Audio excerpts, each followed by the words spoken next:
And they're both starting from Lint's house. We'll see if they are doing the Grove strategy or if they're going to go to Hyrule Castle. It's like we're getting both. So, yeah, early day versions. Occasionally you'll see that, but not very often. So yeah, lunchtime heading to the escape. Oyster's got to be heading off to the Grove. We'll have to see what the uncle has for us in store, but it looks like lunchtime's going to set up to pull the tree here, see what he can find out of that. And it is going to be just some blue rupees. Still worth to pick up because you don't know how little money the start of the seed's going to be.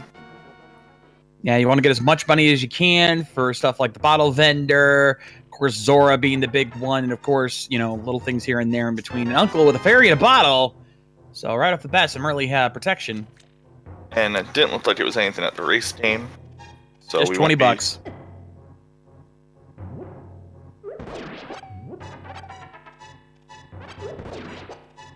Can't check all. I mean, I don't really find it useful to check all the tree drops, unless you're really desperate. Like I used to do that, but it never really felt worth it, personally. Understandable. And key in a sanctuary, so there's gonna be some items in the back end of escape. It looks like, so that should be a good sign.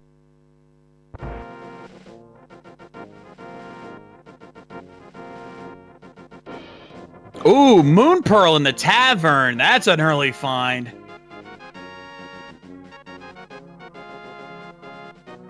Might be seeing some early Dark World access with that. And lunchtime now looks like he's going to be checking Lumberjack check. See if we're going to have to need the boots later.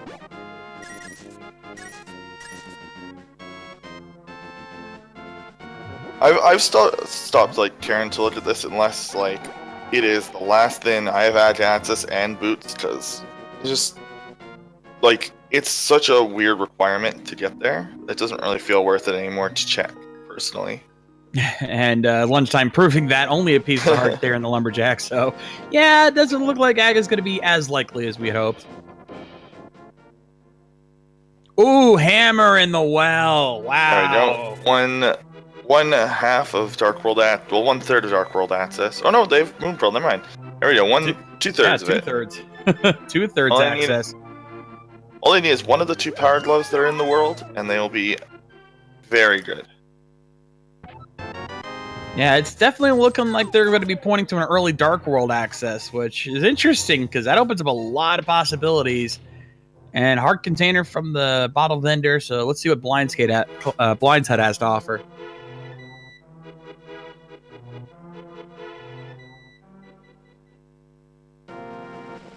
Yeah, well, the thieves hideout in Light World.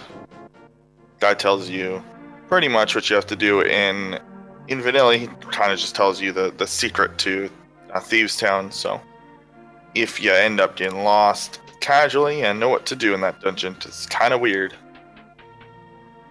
Yeah, I don't think I've ever seen any of our runners actually check with the thief there. Oh, I don't know what he says in this, but he tells you what to do in Vanilla. So fair point. Very different. Yeah, the most of the lines are jokes. Very few are actual hints. Yeah, I think Sarasala is one of the only ones that actually gives you a hint, but nothing out of Blind's Hut this one. So yeah, they're not. It's a slow start here. We'll have to see what Escape has to offer, I think.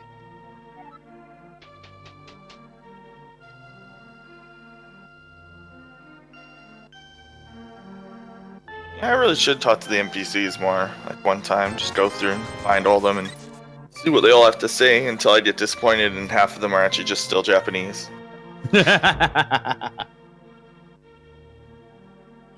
Lunchtime now, checking Sick Kid since you got that bottle earlier, and just 20 more bucks. Yeah, this is a really slow start. I think Mini Moldorm Cave's going to be the jackpot. I'm calling it now.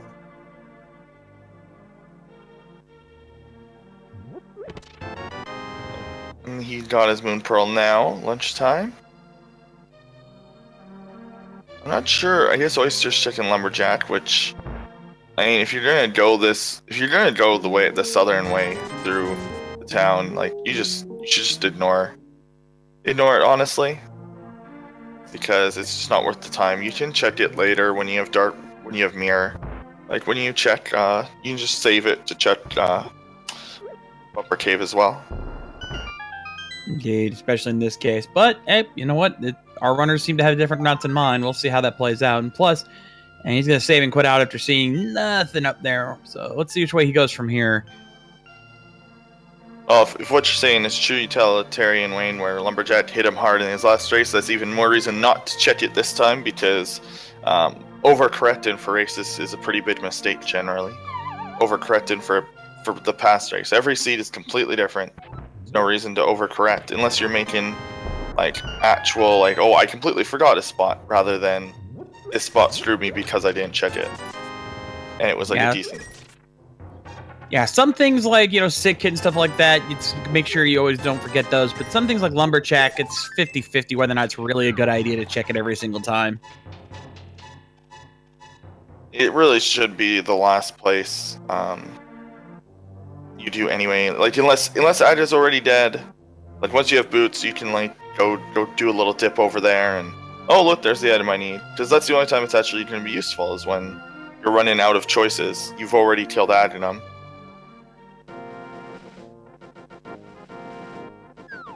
At least in my opinion.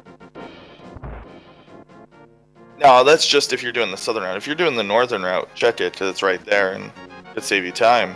But if your plan is to check it, then you should start from Sanctuary, in my opinion. Yeah, I understand. Well, so Oyster now, it looks like he's going to be checking the South Shore, the dam, and the Mini Moldorm Cave. Again, I get the feeling that's where a lot of our early items are going to be hiding, because that place tends to be a pretty big hotspot for items this early on. If they did make fortune tellers give hints, I would want like a pretty high price to it.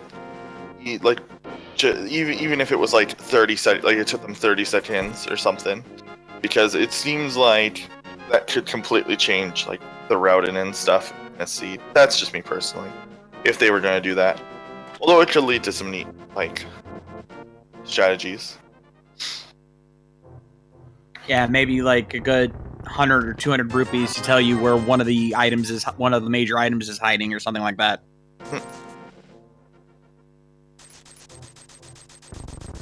Getting at least a good amount of money from the Zora kit from the dam, so not much there, but he's gonna have enough for Zora later, so that's certainly gonna be helpful. Yep. Sometimes you already got the Moon Pearl. If you're 20 away, you're 10 away, you may as well pick up that red rupee. Although, no, they don't even have stun. They don't even have something to stun with, so no stun prize check, which would be another option. Now, if he knew Fairy Revival, he could do Fairy Revival to get into the water, even without Moon Pearl. But that's a pretty clutch trick. Also, this cave is pretty hard with Hammer, just because the hitbox is very bad on the Hammer when you're hitting things above you. As showcased there. Yeah, the range is very short on the Hammer, but the damage is really good. So if you know how to do it, it's good. And there's the lamp. Like I said, I have a feeling. Mushroom, so we got a fetch quest. Not as hype as I expected, but I still think this was the right call. This was my call. That the items they're going to be looking for are going to be in the Mini Moldorm Cave. Yeah, Mushroom's nice, although it's really hard to check unless you are. It's just out of the way unless you have Flute or you have access to Dark World and a mirror, because then you can make Catfish just a little bit more plausible of a place to go. And he is going to, it looks like, once he lines it up, going to do Fate Flipper. A little bit harder without the sword to like pixel move you, but you can also use a bomb if you want to push yourself into the screen transition without actually entering it. Yeah, but he pulls it off. Meanwhile, Lunchtime cutting over to the Ice Rod Cave. This is one that a lot of people tend to not check because it's not very common that Oyster taking a death in the water. Never fun. Doesn't use up his fairy though, but does set him back considerably. Might dissuade him from going back to Zora. We'll see. Yeah, he's smashing his hammer down. A little frustrated there. Can't say I blame him on that one. I mean, I would not be as frustrated as him, because I'll just remember that in like 2 versions ago, that would have just ended my run. He would have been reset to his last save. Like, he would have had to redo everything. He has opted to go to Eastern with his lamp, which is not a bad play. It is one place that is hinted by the lamp when you have nothing else. Indeed. Plus, there's Sir Hossolo's cave. There's 3 potential items back there, so never a bad idea to check that early on when you can. Although without power gloves, it is like a full-blown sequence break to do Fate Flipper. It's a huge time save to do Fate Flipper without the gloves, or sorry, with the gloves, but without them, it is a sequence break. You need at least the gloves to get there, or the flippers. I'm not sure why Oyster is like killing enemies that are completely ignoring him. Well, that is something that takes a while to get used to as a non-speedrunner. Just avoiding enemies, putting as little effort into avoiding or killing enemies as possible. Yeah, you want to focus more on just getting through, getting the items you need, killing only what you need to, and then getting to the end. But early map, so that's an interesting sign for Eastern.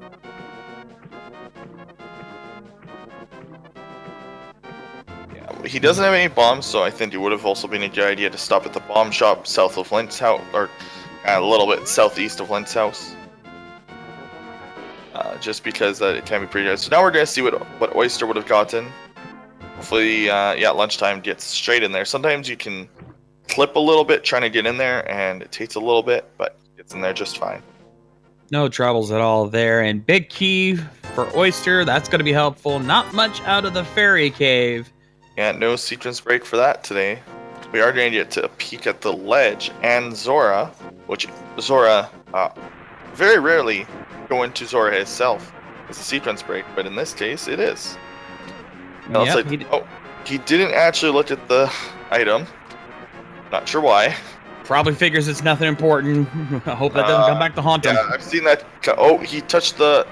Oh no, he didn't touch the grass. It looked like he had walked on that little patch of grass. Alright, let's see what Zora has to offer us here. Nope, Yep, just nothing. a piece of heart. Oh, picks it up even. If he didn't pick it up, there's actually a trick you could do to get to the ledge. It's very difficult. So if anybody ever wants to try it out, if you are in Jesus Walk, you can throw a bomb down the river where you would land if you jump off that the waterfall.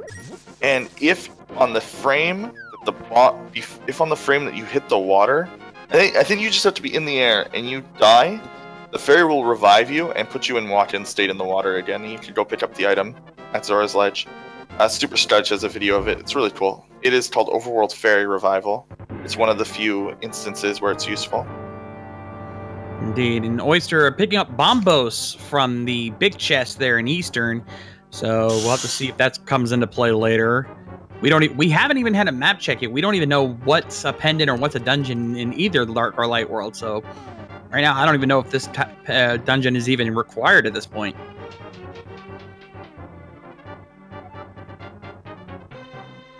Oh, and he's trying and he does get through. I recently learned how to do that very easily. He's doing Death Warp as well. Let's go back to Cesarilla. Yep, and based on the music, it sounds like it's a pendant dungeon for Eastern. Not sure which kind, but unfortunately, Oyster forgot he had a fairy, so that Death Warp's going to take a little bit longer than he planned. Oh, fairy deaths.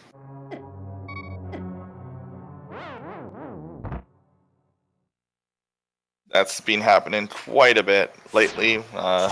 In this tournament, people forgetting that they have fairies. He probably forgot he had a fairy because it didn't revive him when he died in the water. He might not even know that cancels your fairy. It's just, instead of soft locking, they just kill you outright.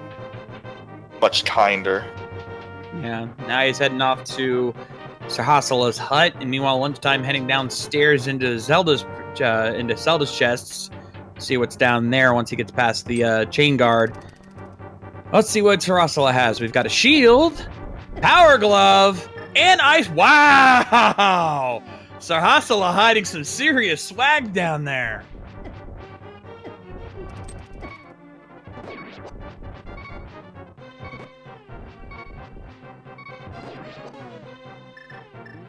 Yeah, something needed the bid key. Yep, it's not just killing that guy. Oh, and it's nothing. And he is going to get revived by his fairy as well.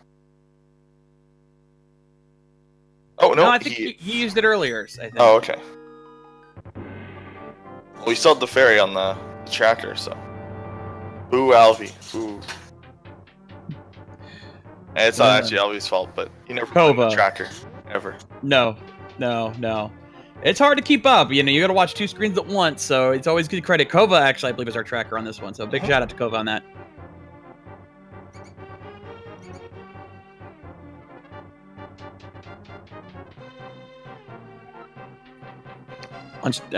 Oyster now turning in his mushroom. We're going to see what that has to be while Lunchtime heading into the back end of Escape. Thankfully, he's got that lamp now, so he'll be able to check the dark rooms without too much trouble. There's at least 1 item here in the dark room, and then, of course, the 3 chests in the back. Magic powder! Very nice. They can actually access that, too. It's not just a silly safety item right now. They have a hammer, so... Yeah, they can check the bat and see what he has to offer. Oyster is going to walk all the way to Zora. That is going to be very sad for him when he gets there. Oh yeah, he's not going to be happy with what he finds there. Even the walk, like once you get to the portal, like equal with where the portal pops out, is actually slower because you walk a lot faster in Jesus Walk mode while you're on deep water than you do on land as a normal character. Yep, and meanwhile, Back of Escape has a piece of heart, another piece of heart, and a single rupee. Okay, so trash.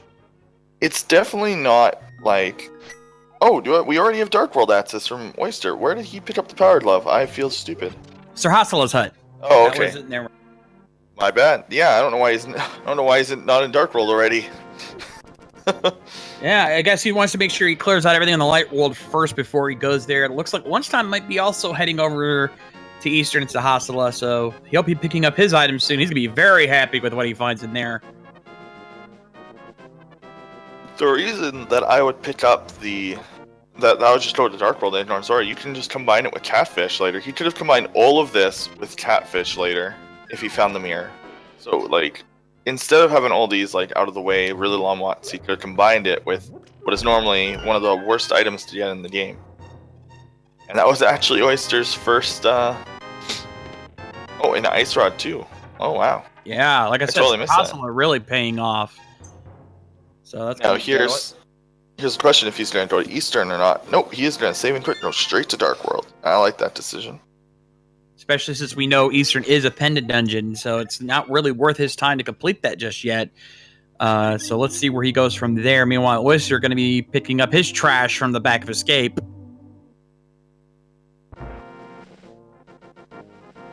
Well, Utilitarian, he does not, because if Bamos is required to enter Ice Palace in the Seed, or required for any of the dungeons, then that could be... that could actually slow him down and completely send him off track.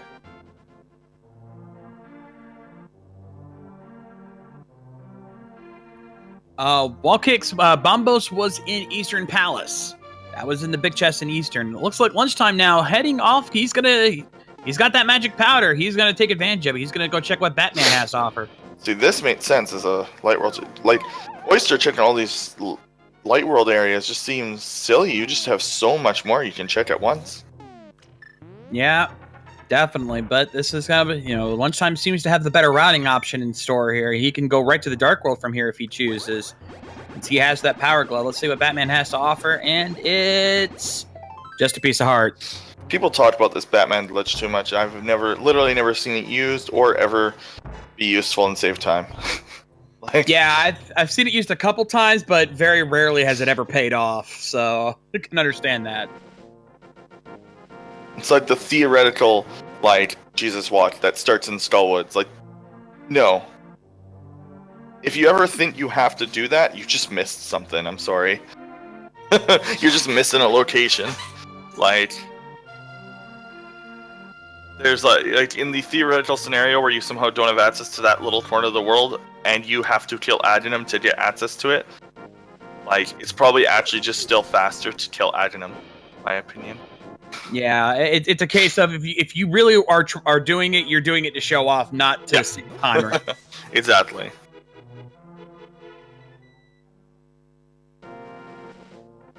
Indeed, lunchtime making the plane, heading into the dark world.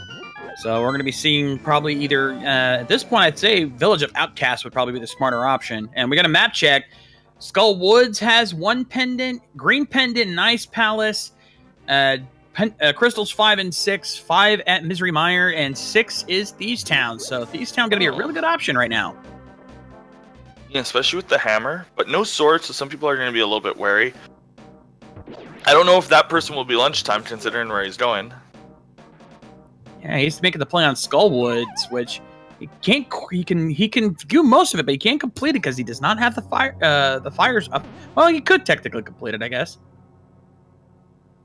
No, I think you need the fire rod for one of the torches, so no, he can't complete it just yet. Can't complete. Which dungeon? Skull Woods. You can't get to the boss area without it. Yeah, that's what I'm saying. You need it to light one of the torches because it can't reach it with the lantern. So he's gonna need a fire rod. You need fire rod to enter that area. Oh yeah, good point. Good point. Yeah. There's that too. And an entrance shuffler, yeah, it's a sequence break if you end up in Skull Woods. And there's the cave. And going from Skull Woods to Bumper Cave is not a long detour. It's pretty worth it to do. So we might be seeing that. Also, the tape makes Thieves Town a little bit nicer without the sword, because there's a few rooms where not having the sword to clear out enemies is a little annoying. This room is probably the worst. Yeah, you've got the Gyptos that are very hard to kill, especially without the fire rod. You've got that jellyfish that just never likes to play nice, and of course, the Ceiling Master dropping down, ready to snatch you up at any minute. Always a pain in the butt to deal with.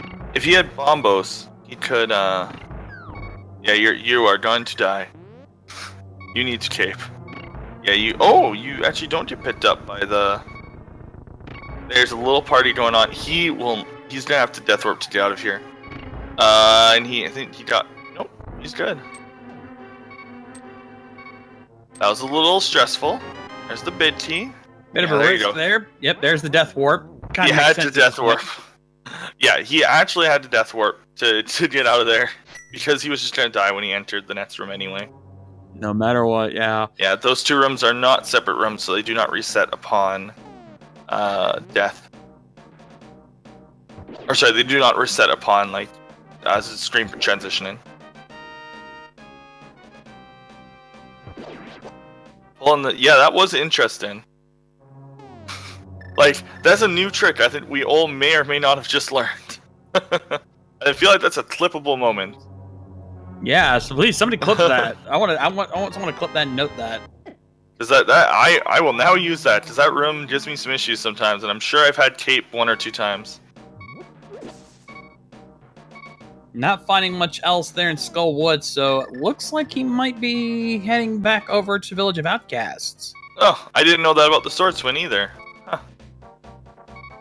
It seems other action. Oh, died. That's fine. It's not like this room's long.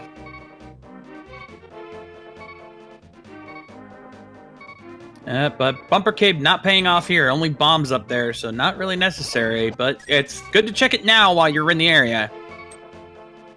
Oh, died again. Too bad he doesn't know about this fancy cape trick. Yeah, that would save him some time there.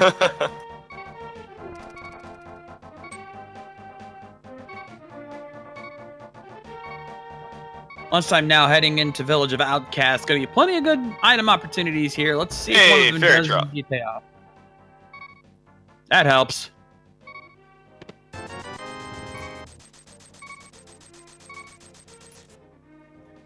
I'm getting 300 rupees there from the Sea House. I think he's pretty much set for money for the rest of the game at this point, which is always nice.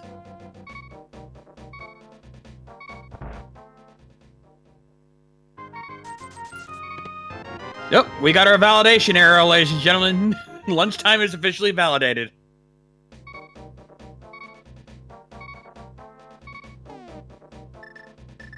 Did Oyster do bat? I don't remember. No, I don't believe he did. I don't think I remember seeing him go to Batman.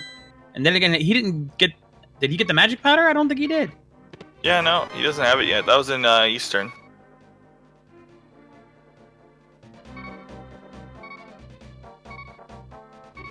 Oh, chat saying that's not the validation arrow because that was just a item in the chess game, so it doesn't count.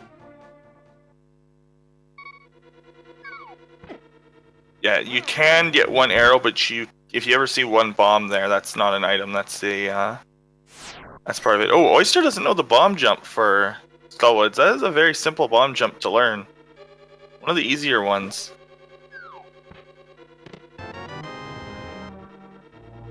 Early big key there for lunchtime in Thieves Town, so he'll be able to check the big chest on the way, especially since he does have the hammer, so that's going to help a little bit. Let's see what else that has to offer. And just... Oh, red meringue in the chest there.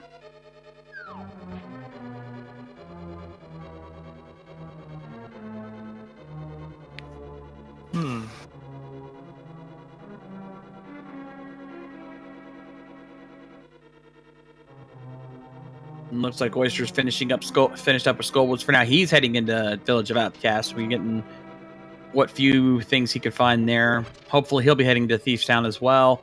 And small key there for lunchtime. Let's see what's in the other chest over here, which I believe is Vanilla Big Key. And just a piece of heart.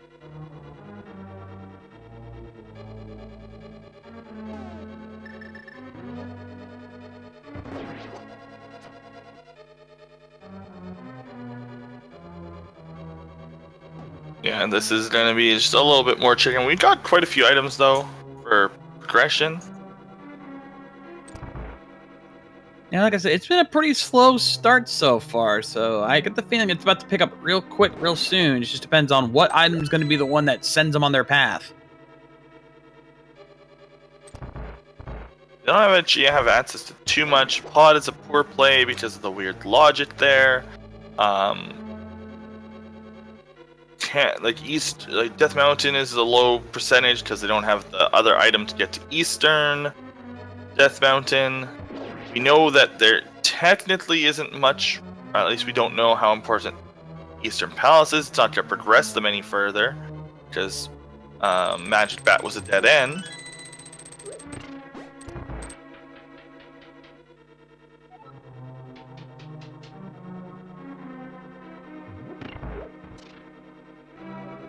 We're still up in the air whether or not we even have a pedestal seed yet, so yeah, definitely Eastern Palace, not a big play yet.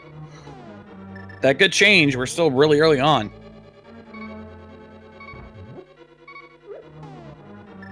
It's not just that. Sometimes if you get small keys in all three of the chests, the first three chests the game wants them to, then the whole dungeon is open to you.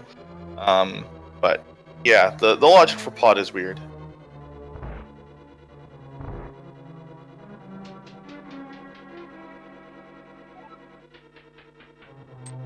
Well, Hawkins, all of those things in the credits, those are, like, believe, other than the words said, I don't think they changed the credits that much. It's been a long time since I've actually played through Link to the Past. Kind of wish they would do what Super Metroid's randomizer does, where it actually lists the items and their locations at the end credits.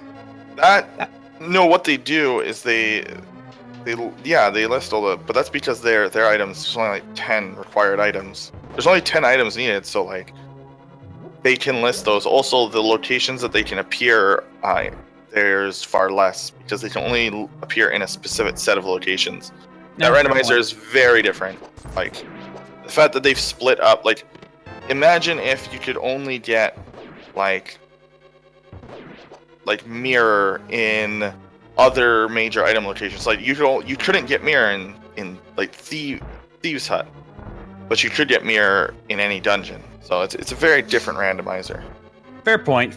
And lunchtime picking up Quake over by the Maiden's chest, and I think almost forgot to check the big chest since he's got the hammer. So, but just a burrito inside. The Zelda 1 randomizer still allow for keys in Dungeon A to be in Dungeon B? Yes, that is an option in Zelda 1 randomizer.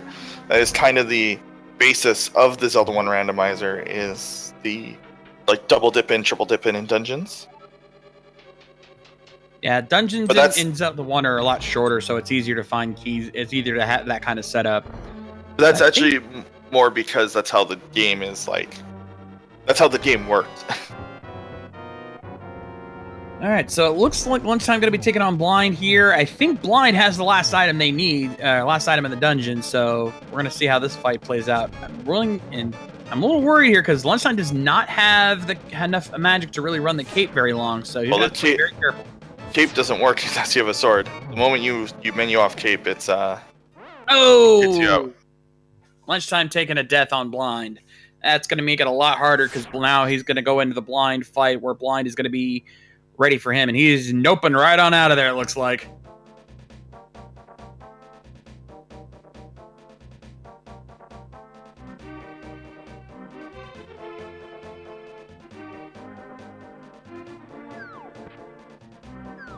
I don't blame him for bailing there. He doesn't have any other backups for dealing damage to Blind. He has no safeties left. There's Quake now for Oyster, so he's going to feel a little bit more confident about going to, like, say, Death Mountain. Or, sorry, like a Turtle Rock or Misery Mire if he gets access to either.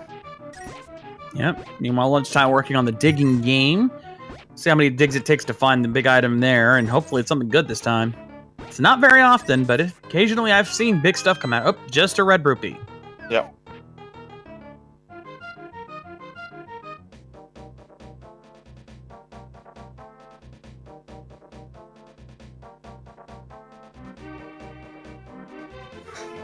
And he's going to be heading down. Probably going to check the Dark Grove to see what Stumpy has to offer. And then probably checking out, probably heading over to Hype Cave, if it would be my guess.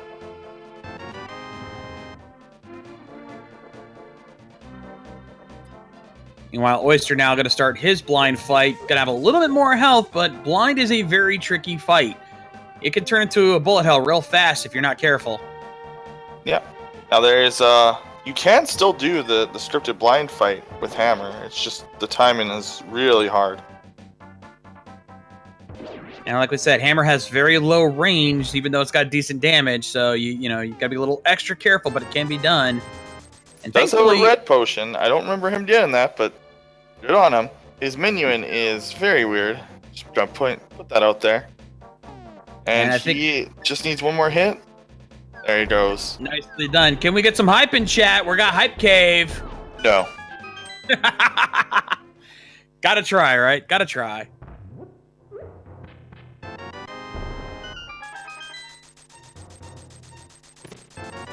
See? Nothing. Nope. Yeah. See? Yeah. Not really much hype there. Look, we were told no more dead memes. Can't blame the guy for trying. Chat saying, yeah, it's the love cave now. After all those hearts.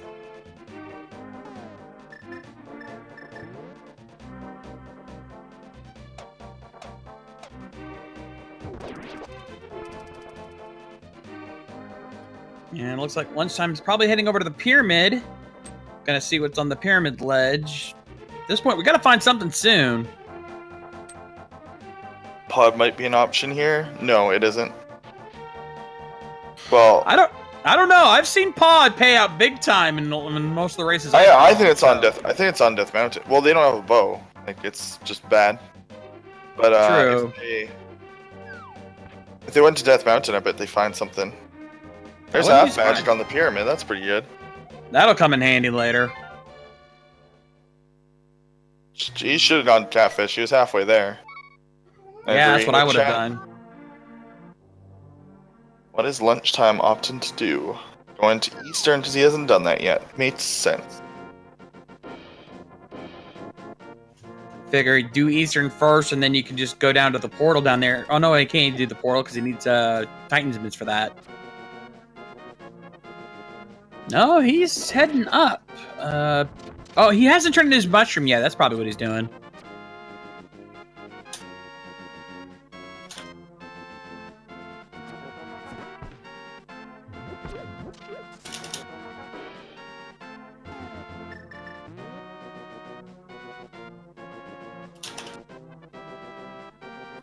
So now Oyster heading over to what we're calling the Love Cave this seed.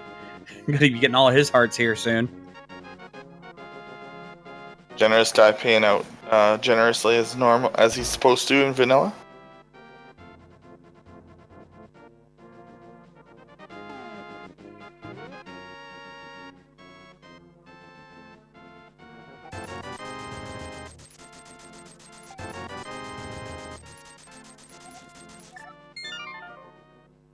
All right, let's see what Oyster decides to do. And is he going to go up to Pyramid as well, or is he going to make the play on Pod?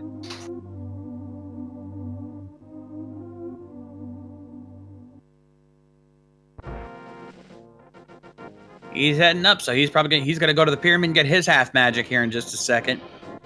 Lunchtime, I think, might be making his way over to Death Mountain, so we'll see how that plays out. Let's see if you're right on that one there, Zell. Pod is just a really bad play on this logic without the bow. Just, like, actually awful. It is so rare. They sometimes give you a single item, and so it's kind of one of those places where it's like, well, this is my last option without bow. Because you really only have, like, 2 or 3 items if you're lucky. And there's his half magic. He almost stopped. It was like, I don't want to, oh, wait, no, that's not needed, but I'll take it. It'll be very useful if they're still swordless by the time they have to fight, say, Cold Stare or something. Yeah, half magic is one of those items. It's never required, but always nice to have, especially when you got to fight a lot of the magic-heavy bosses like Cold Stare, or if they end up having to fight Trinax. It's always nice to have that little extra magic. Yep. The old man giving out $100 for his for our troubles, so that's again not really needed at this point. I'm pretty sure they're set on cash, but you know, a couple extra potions later on, always nice. The save and quit point is actually worth quite a bit on Death Mountain, in my opinion. Also, for Pod, it's not just... Oh, we are going to see a catfish check. For Pod, no, the first 3 chests have to be keys, or else everything else is either a sequence break, or you can soft lock yourself out of it if you make the wrong moves. Yeah, not much on Spectacle Rock in or out, so he's going to be heading to the Dark World side. Probably, maybe checking Spike Cave? Would make sense. Yeah, he can do it. He has got blue potions, so... He's got the cape, he's got half magic, he's got blue potions. He's got everything he needs to check it, so yeah, he could easily knock this out. The requirements for here are either you need bottle or half magic, plus cape or Burna. So you need... There it is, there's the mirror. Oh, mirror, nice. Good Gives, call on lunchtime. that gives, he shouldn't have save and quit. By the way, that was silly. No, Nope, only partly. I mean, he kind of had... It's hard to get out of there. Well, not when you have 2 blue pots. I guess he wants to reserve his blue pots, which it makes some sense, but still is kind of silly. Oh, no, Oh, please don't. Okay, good. I thought that Oyster was going to go to Adinam, and he would have been severely disappointed when he got to the top floor. Yeah, he doesn't have a sword. You need at least some sword to fight Aghanim with that. But no, he's heading downstairs. I guess he forgot to check the back end, the bottom end of escape. Swords aren't required to fight Adinam. Swords are required to get to Adinam.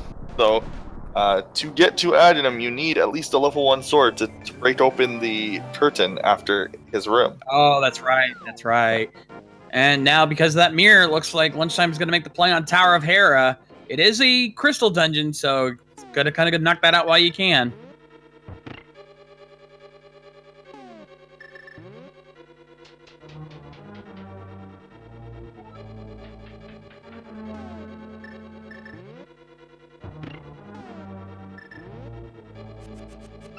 Yep.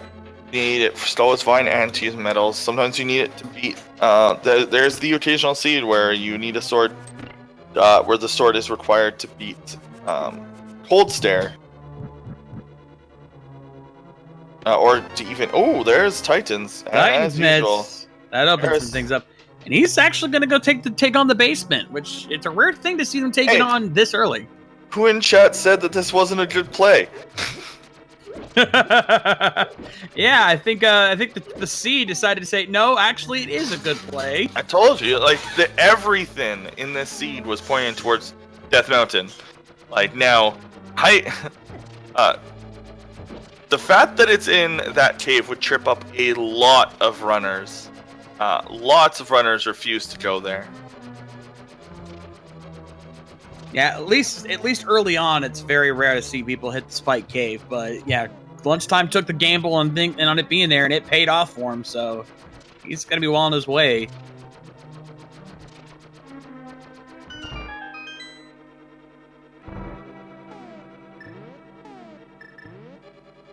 Okay, pulling on the wall does not count. It probably only counts for things that are pullable for that tape strat.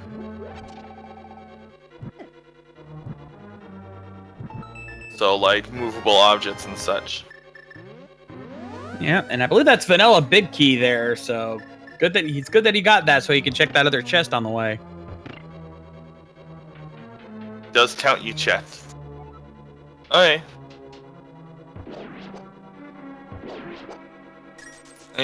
I'd rather not like be bored in tile rooms, honestly. I'll just continue to dodge tile blocks so I don't fall asleep.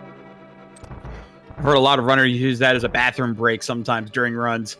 Yeah. They'll set up the invincibility frames and then they'll just sit there and go to the bathroom or something real quick because it takes that long. Lunchtime, trigger in the safety block.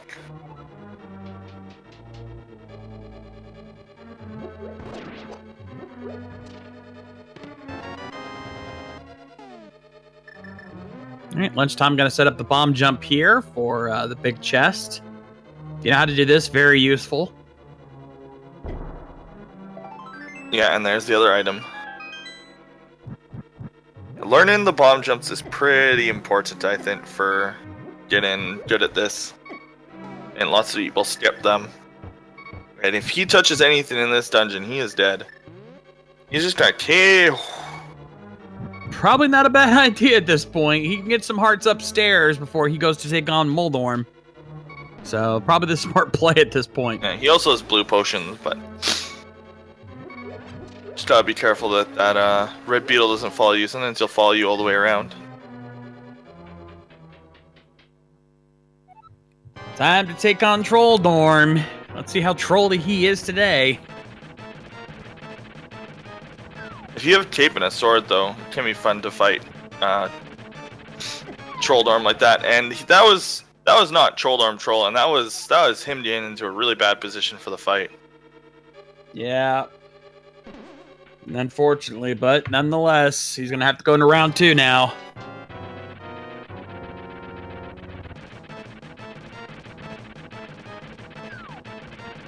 There's one hit. There's 2. Good so far. Let's see if we can finish it off. There's 3. Much better fight there. But of course, he's only going to be getting a burrito for his trouble. So, but it was a crystal. So yeah, he. That evens him up on the crystals, and it will probably take Oyster a long time to find that mirror, which might be the only thing that leads him. Like, this is a huge advantage for Lunchtime. He can now go to East Death Mountain. He has the Titans from Hera, so he can also access Dark World. He has the mirror, so if he wanted to, he could do a very efficient route by jumping down here, check in. Is he going to do it? No, he's not. He's opted not to, but he is going to check Turtle Rock, which is also a good play. Oh. No, he was just checking the floating island. Yep, okay. He's going in. He was just checking the floating island to see what was there, but it's only a piece of heart, so not going to have to go through all of Hookshot Cave, just the main part. But he's going to do the long walk through Spiral Cave.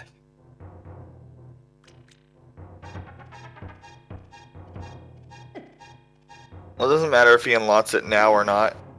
I keep seeing people say that, oh, you should unlock it now. It's like, no, the fastest way to get there is through Light World anyway. So you enter it there anyway. It doesn't matter if he turns it on now or later. There's the validation arrow. On top of the fact that he doesn't have a sword, so.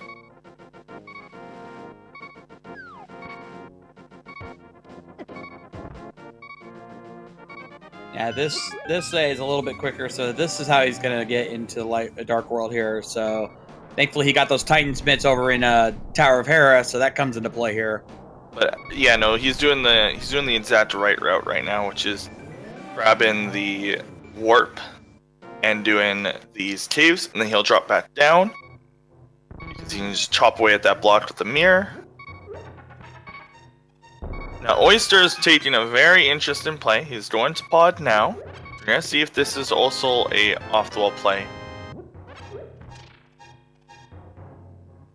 2 full heart containers there from the bottom part of the Death Mountain caves.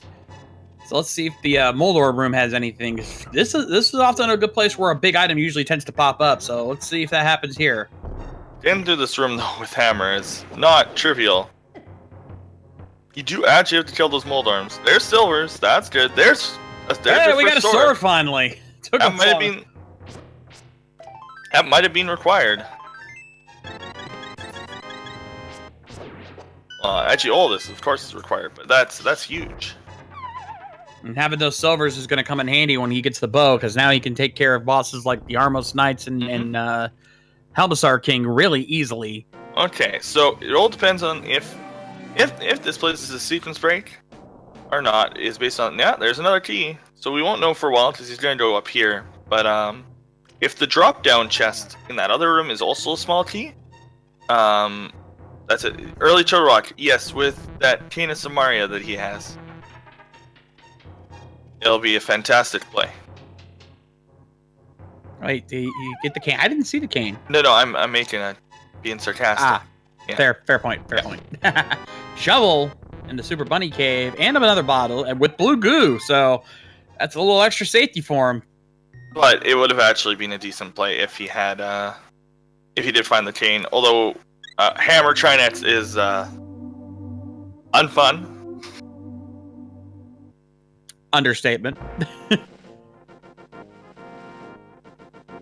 With half magic less so, if you can get the firehead down quickly enough, you can actually just fire rod the remaining shots on the.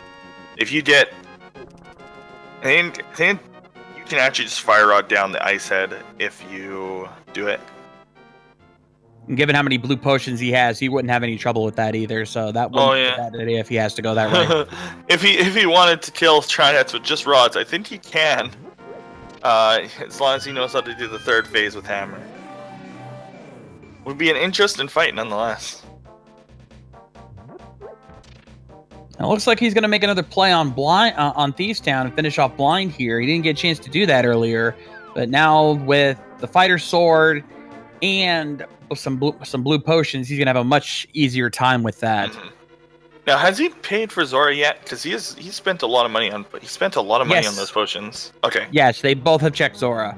Okay, as long as he's paid all of his debts to the world, then it should be fine. There you go. Found the dice to do the death warp. Now soon we'll find out. Oh, he's trying to figure out what to do. He doesn't really know. There's more in here he can check, but the answers are not here. I'm pretty sure that what we got on Death Mountain opens up quite a bit of the world. Now that we have a sword, there's a few other things that we can do. Yeah, already you can see Lunchtime having a much easier time with blind. Oh, so pod is technically fine to do here, but it doesn't seem like there's items. So just so you know, because the drop-down chest, the first chest, and the chest on the bridge over there are all keys, that makes pod in play for progression, logically. So if something is in the vanilla bit key chest up here, that could be required. Like the bow could be here, like right in this chest over here, I believe. It's very possible at this point, and it'd really pay off for him if he was able to get the bow here. He could pretty much finish pod right away then. Depending on his and it is Ocarina. Oh, flute time. So not exactly what he's looking for, but certainly not bad either. He is going to need that because Misery Mire is a crystal. Yeah, that's a big deal. That might be required. It is required. Like I said, Misery Mire is a crystal, so he would need the flute to get to that. And of course, Now, one thing we know is he will not have Dark Death. He will not have West Death Mountain access unless he finds the hook shot, East, and that is or Hera, and that's where like the mirror is just south of it. Like there's Titans there, so he will probably still need to go there without access to east. Very true. But with the flute, he could catch up real quick because he can get to locations much faster now. Oh, and there's the Master Sword. And the Master Sword is locked behind the currently locked behind Spike Cave. Yeah, no, it's locked behind Spike Cave as far as we know, unless we find Hookshot via this flute.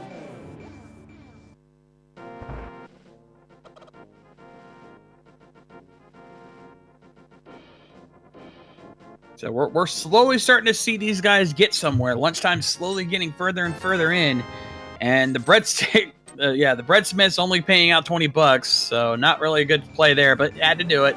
But he's right there to grab the purple chest too, so there's potential with that. Yeah, you can actually mirror out, but because he is mirror and Titans, he's actually just going to do everything. He's going to check all the mirror spots, which is good. Oh yeah, and he doesn't have... He doesn't have the flute. This is interesting. Yeah, he did not go into pod, so he doesn't have the flute to pull that off. Meanwhile, Oyster now making his way through Death Mountain, going to take the back way to get the old man. So that's a little bit quicker, a little bit easier. I think him buying a blue pot is possibly him deciding to go check Spike Cave. Although you can get through it with just without like a blue pot with the setup he has. So yeah, but better safe than sorry. And of course, it's lunchtime. Going to check the light side, the Sacred Grove, and the Light World. Check the dig spot because he does have the shovel. And just $5. So in my opinion, Oyster actually does have an advantage right now. If he checks Spike Cave, if he saves and quits when he sees nothing in and on Spectacle Rock, then we are going to be having a problem.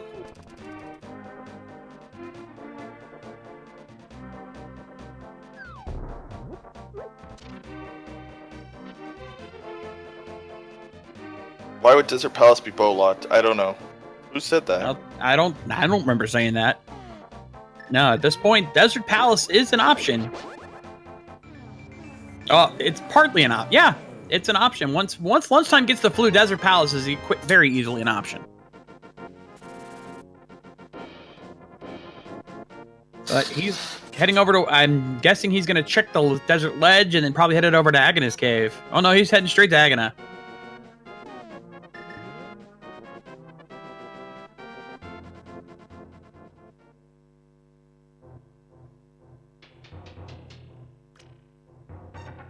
Oyster getting his mirror. Probably happy to see that right now. That's going to be big.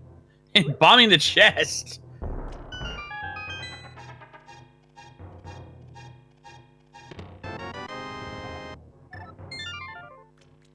And lunchtime spending 1 bomb to get 3 more over in Agnes Cave.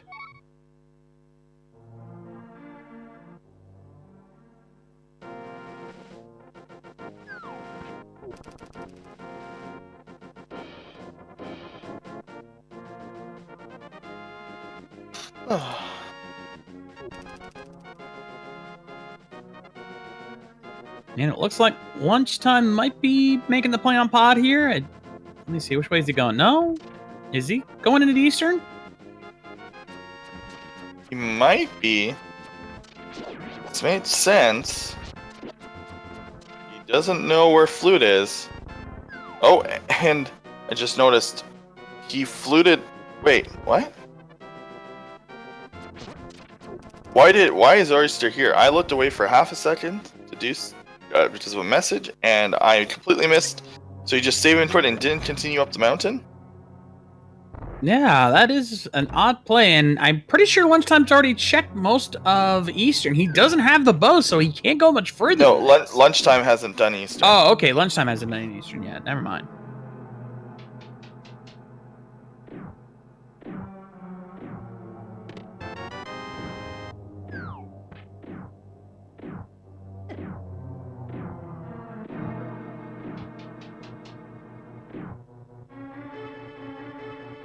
Yeah, where is Oyster going? He's taking a very long walk around areas that to go somewhere I don't think he really needs to go.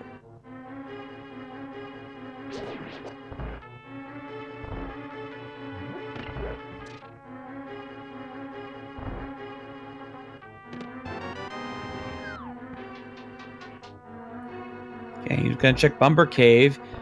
He might be heading to the graveyard.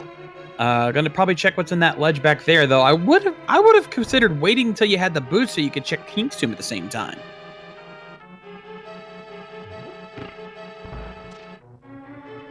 Yeah, but I mean, I've done this a few times. It's sometimes you're just desperate for something. Like they need something, and it's not in a place that's like normal. Like he has the flute already. We know where a bunch of the items are. I mean, he doesn't, but he still doesn't have his swords, and both of his swords are locked behind going up Death Mountain.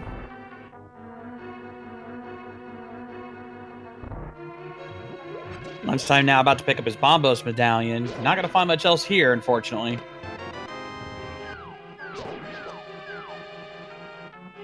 Yeah, I don't know either, Sarah, but it's each runner's choice. And there is the fire rod. Fire rod, that opens up some things. That is trolly. I don't know why he just wasted 2 shots of his fire rod. That was a bit of a... That's a disrespect of your fire rod. Yeah, no kidding. But still, nice to have that now. So he can now complete Skull Woods at this point.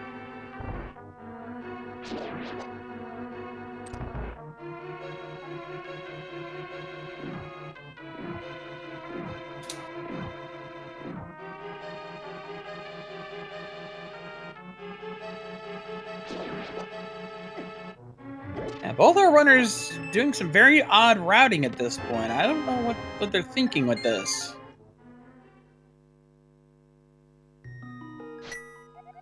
Yeah.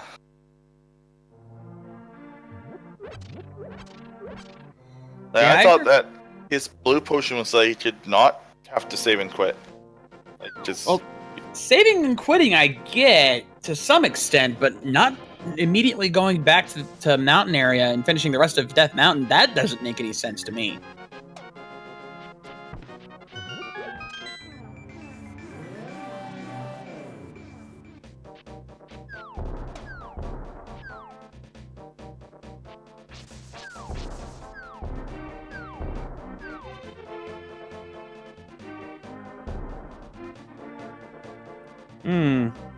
But thankfully, with that flute, he can check a few other areas that Lunchtime can't. He's heading over to Desert. Surprised he didn't just go into Misery Mire and then warp around. He could have made it a little easier for this trip. Yeah, and checked a couple of other areas. He's got quite a few routing mistakes. I think that at least if he should take anything for if he's rewatching this VOD. Hello, future OysterSA. Regardless, congratulations on your win or completing the seed, whatever you did. But you should look into improving your routing. Watch a few more streams.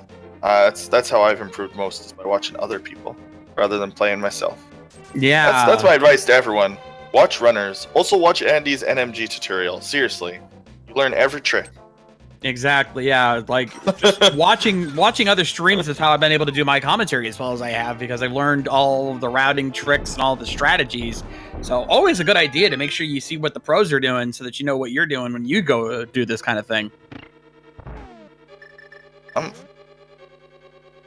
wondering if he doesn't. I really hope he knows that he can access East Death Mountain. Like, I assume he knows he can access Hera. I mean, that's the vanilla way to access Hera. The mirror, but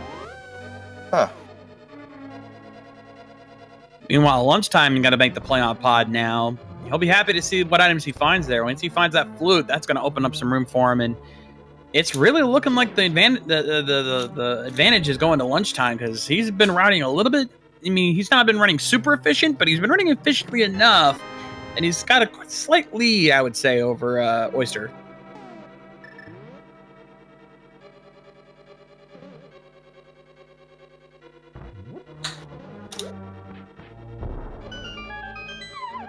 Like, even just running Pod, he's immediately going to check the Vanilla Big Key chest, so he's going to be getting his flute a lot sooner.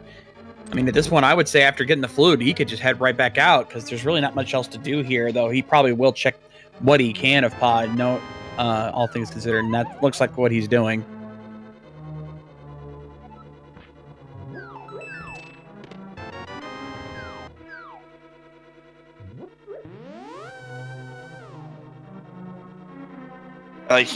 Oyster's finding items that are just gonna keep leading him off. Oh no, is he going to? Oh, he's gonna be severely disappointed in a moment. Yeah, he's finishing up Skull Woods, which it is. He has both pendant items dungeon. from here. I'm pretty sure. Yeah, and this is a pendant dungeon, and not even the green pendant, so there's really no reason for him to route this just yet. We have no indication that this is a pedestal seed, so this is a very, very odd play to make. Yeah, I'm thinking he just somehow he's forgotten that he has access to the area he has access to, which is unfortunate. I mean, it happens to the best of us. Oh, never mind. There was one item left. He just found the bow. Oh. Okay. That's interesting. Yeah, that changes a few things now. I forgot there was still one item left, and it was a big one.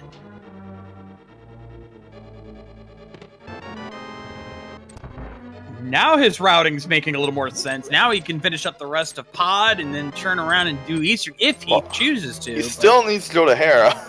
He still needs to go to Hera for sure, but at least with this, he has a few choices he can make. So he's going to definitely finish up Pod, which at this point does make sense.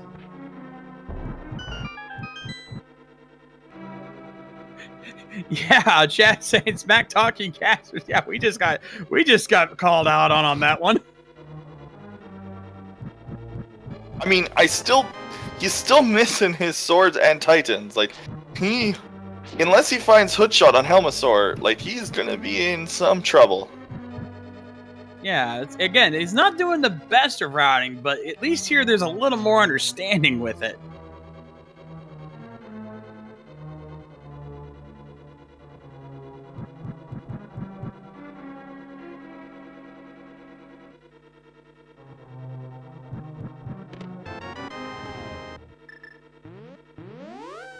Yeah, the chat's still trying to call us out, but again, we're not saying that his routing is completely like the absolute worst, but it's definitely, he got lucky finding the bow there, but he's still making some serious routing errors at this point. So, but at least this, there's something here.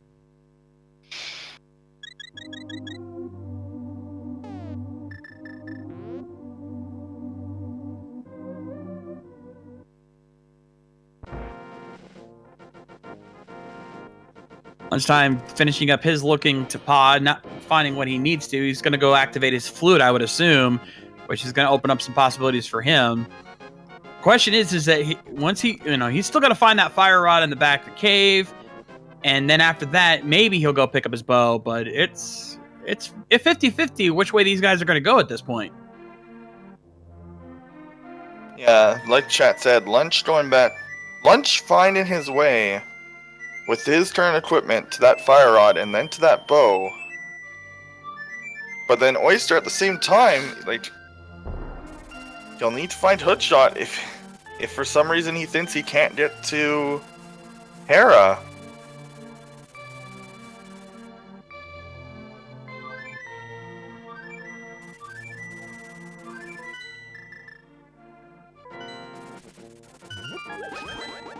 Lunchtime now, going to head over to the Mire area. We'll probably get at least a check to see what medallion is needed for that. And then, of course, probably checking the Mire shack as well. So let's see. What pen are we looking at today? Quake, which he does have. So Mire is open to him at this point. But you probably better to have the hook shot and cane going in there.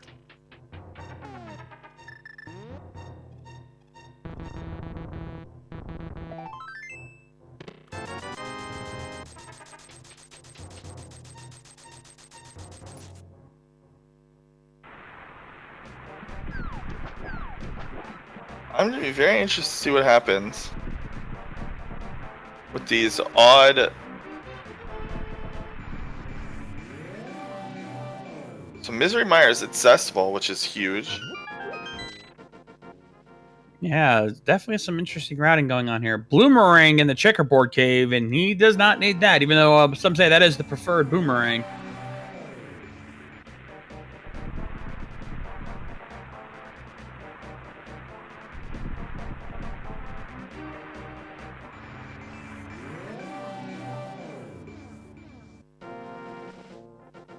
And then immediately gonna go over to desert, check the ledge there. Well, heart container, certainly not bad.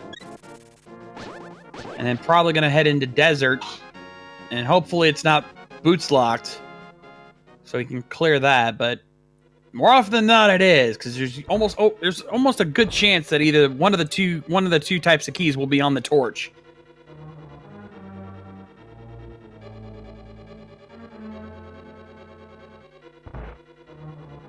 Sure enough, small key on the torch, so it is boots locked. I mean, you can get all the items with some sequence breaking, but for the most part, you're gonna need at least the boots to clear it.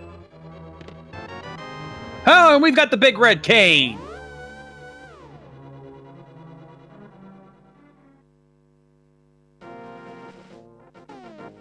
Okay, that means, like, we don't know.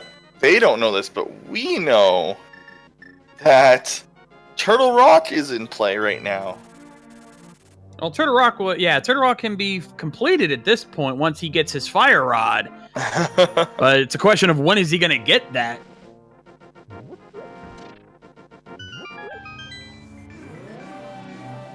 We're still looking for the hook shot, the boots, the flippers. So, still quite a few items floating around out there.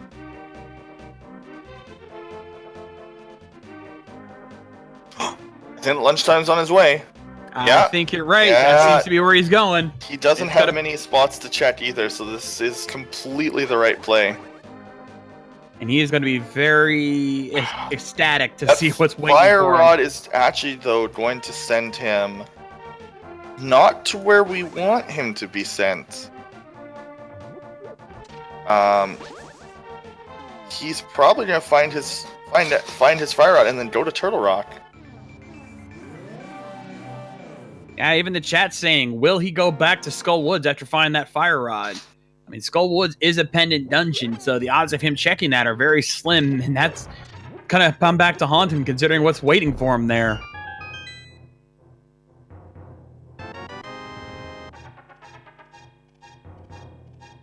Cloud Kafka, nobody skipped Eastern. They've both done Eastern now. Yeah, just neither of them completed it. Because it's a pendant dungeon, but, at least Oyster can't. Oh, Oyster's going back. Oyster's... Oh! Finally. I think we're seeing lunchtime going to Turtle Rock. I think you're right. Let's see. Yep, he's going to Death Mountain. He's probably on his way to Turtle Rock. The only thing that will stop him is if it's ether on Turtle Rock. We have not seen what pendant is there.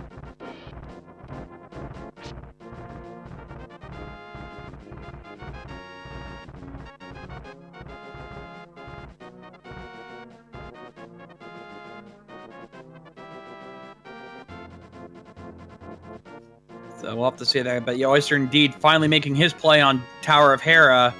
So he's going to be getting some decent items out of that as well. And hopefully he checks Eastern Death Mountain, gets what he can find from that place as well.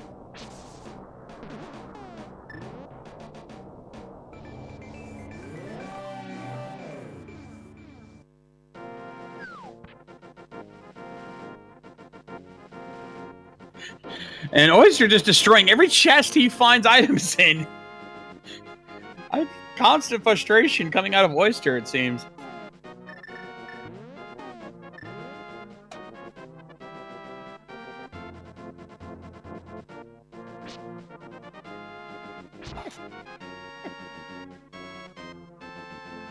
All right, lunchtime now, getting ready to head into Turtle Rock on the Eastern Death Mountain here. He's got the mitts, he's got the hammer, he can access his portal. Let's see what medallion is required. If it's ether, he's stuck. If not, he is probably going to go in. And it's Bombos, so yep, it's Turtle Rock time.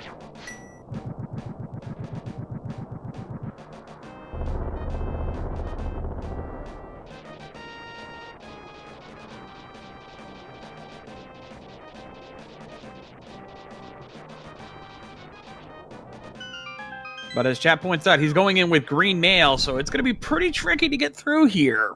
Hopefully we find some mail upgrades while we're here.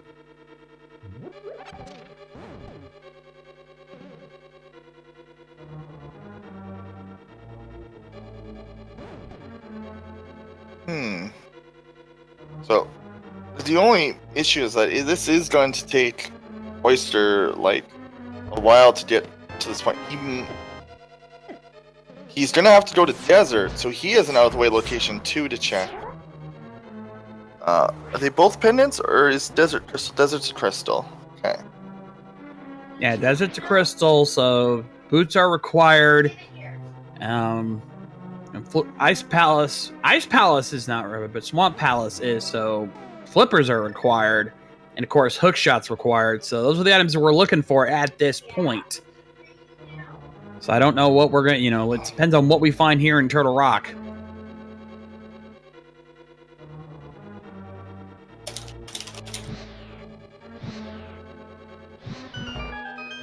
Lunchtime option to take the long way, or oh, that's gonna cost him.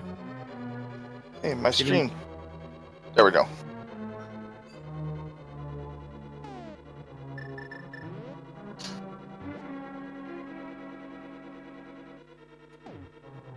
Lunchtime using the cape on the spike rollers, finding 2 small keys. Certainly not a bad thing to have at this point, as he gets to those spike rollers one more time.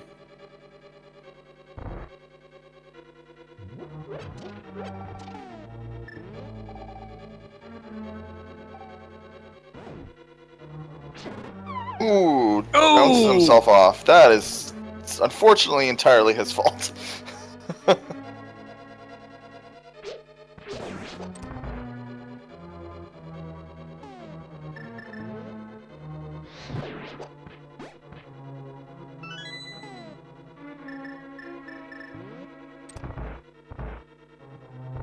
Now onto the chain shop room with green mail. These chain shops will murder you if you're not careful, so Lunchtime gonna have to be really careful in this room. In fact, he's using one of his potions now. He is not taking any chances with these guys.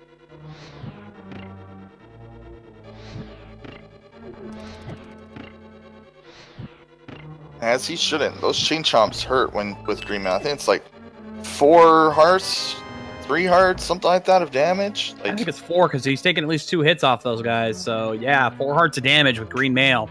Again, very rough to deal with those guys. Even with red mail, those guys can be painful. So taking that anti-fairy strat to make sure he's got his health back up. He's gonna need it.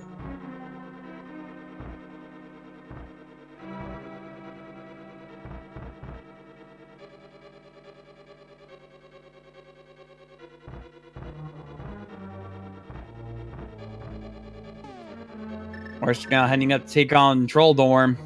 See if he gets better luck with him than Lunchtime did earlier.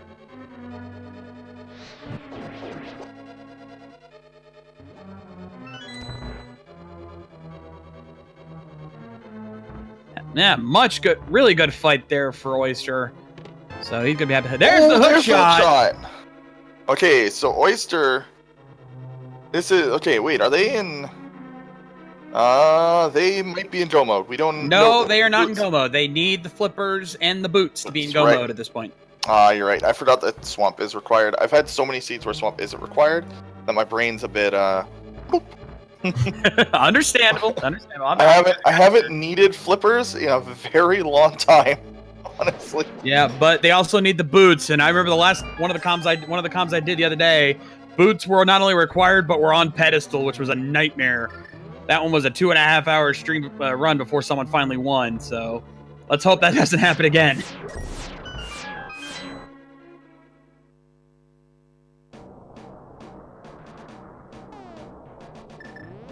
And Lunchtime going to be checking the Mimic Cave here in a second. Let's see what that chest gives us anything here.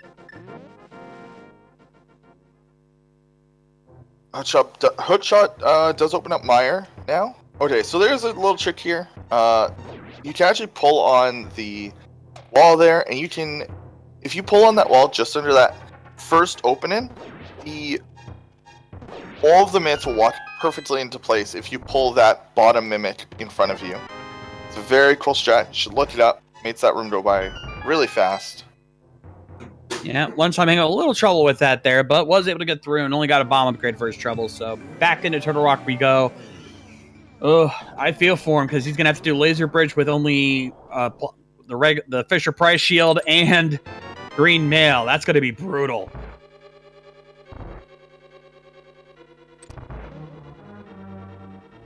I think he's going to be probably relying on his magic cape through that room.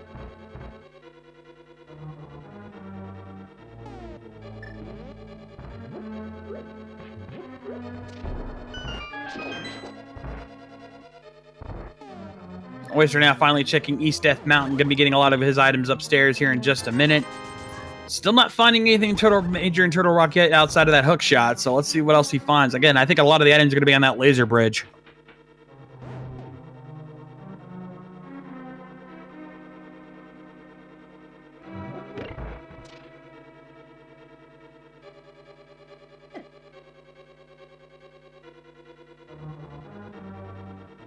Oyster now finally getting his sword. Probably relieved to finally see one of those. An hour and 15 minutes in until he gets a sword.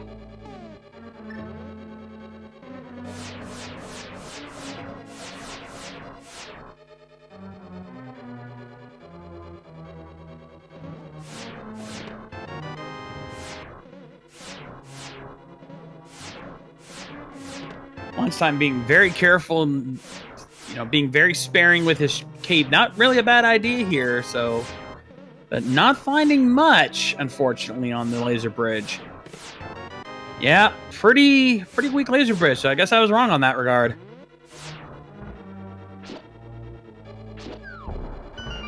Celebratory bombos is quite a long celebration, though. That is very true. But you get some fireworks out of the deal, so it's not all bad.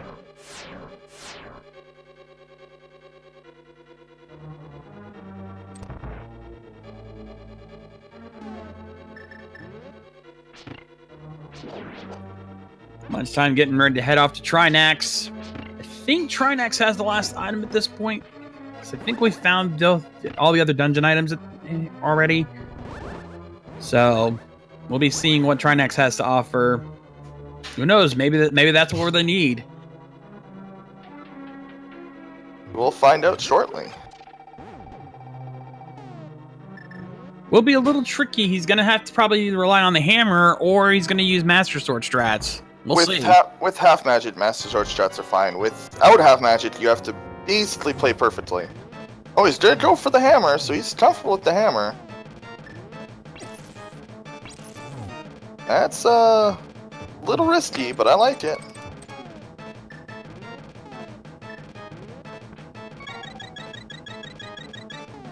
But again, with only the green nail, he's got to be extra careful here because he doesn't have much in the way of health there. And Trinets chops off 4 hearts with a contact damage. He's taking a lot of hits there with that headshot, with those headshots. Oh yeah, see, he's abusing his fire rod because he has a blue potion. Oh no! You need to use a potion, please. Yes, hurry up and use a potion. Please. You're in trouble. Okay. Please use your potion during this phase, please. Please, you don't want to die now. Not this close to the end.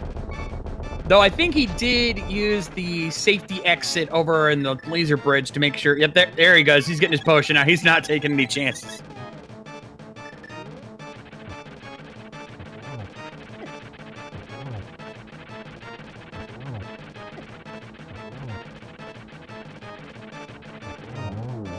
There we go. Finally taking down Trinax. That was a close fight there. I was worried for him there for a second.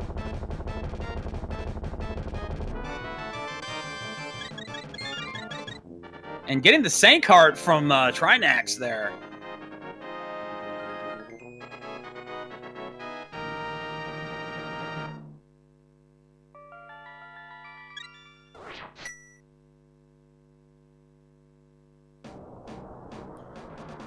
Oyster now checking the Peg Cave. Going to be getting his Master Sword here in a second.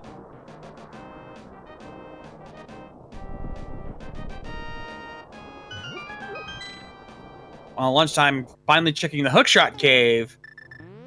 See what's hiding in there, because I don't think we've checked this yet.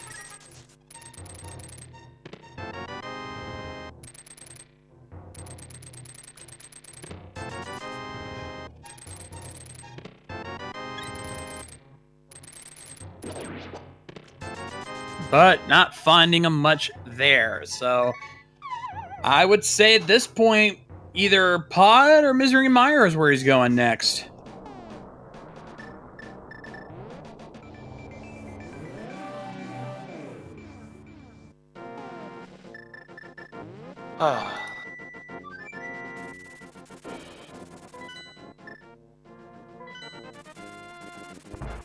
Yep, he's gonna stock up on potions. Not, all things considered, not a bad idea.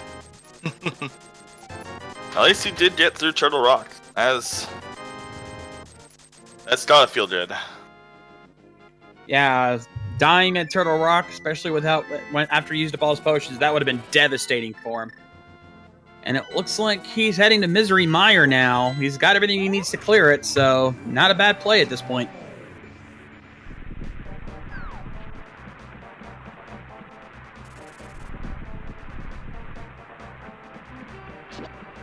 And it looks like Oyster right on his tail.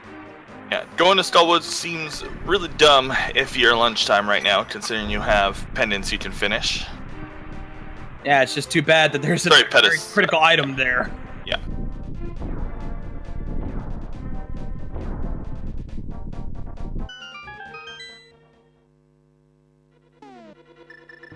And of course, once he completes Mire, he's probably going to check the Fat Fairy, which will distract him even further from Skullwood. So it's going to be a while before he gets to that.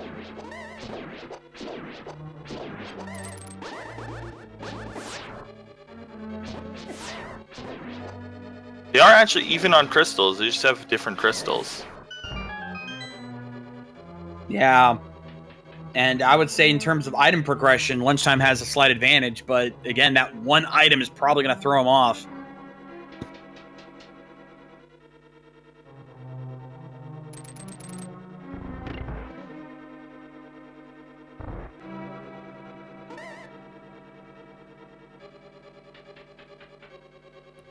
Let's see what he finds here in Mire. There's the big key pretty early on. Always nice to find that quickly.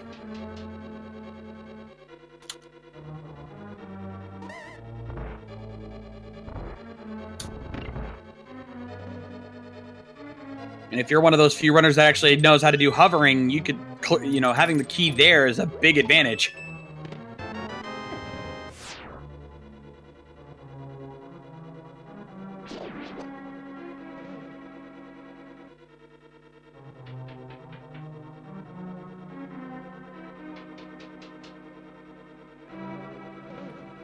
Oyster now off in Desert Palace.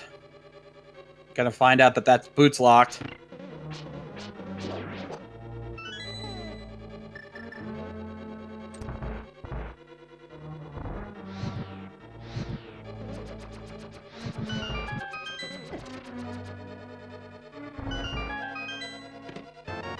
Yep, Tempered Sword in Mire, so that's gonna help a little bit. Yeah, that's gonna basically mean that even if Oyster somehow doesn't find the silvers, I don't 100% remember where they were. Oh, he gets his cane. Boom. Yeah, bombs it for. This actually puts it pretty far behind lunchtime, minus the whole bow thing. Because like the bow is pretty minor. Like lunchtime is so few places to check. Once he does these dungeons, full clearing for boots anyway. He'll realize, oh, I need to go to Skullwoods. Yeah, it's only a matter of time. It's just a matter of how long is he going to put that off. So we'll have to see how that plays out. But he still doesn't have the hook. Oyster still doesn't have the hook shot. Oyster choosing to go to Turtle Rock instead of the mire that he was he had a mirror portal, didn't he? He's got the mirror, but again, I think because he doesn't have the hook shot of the boots, he can't get into Mire just yet. Yeah. And we know that the hook shot is in Turtle Rock. Oh, yeah, you're right. Yep, Turtle Rock is his only play. That makes more sense. Yep.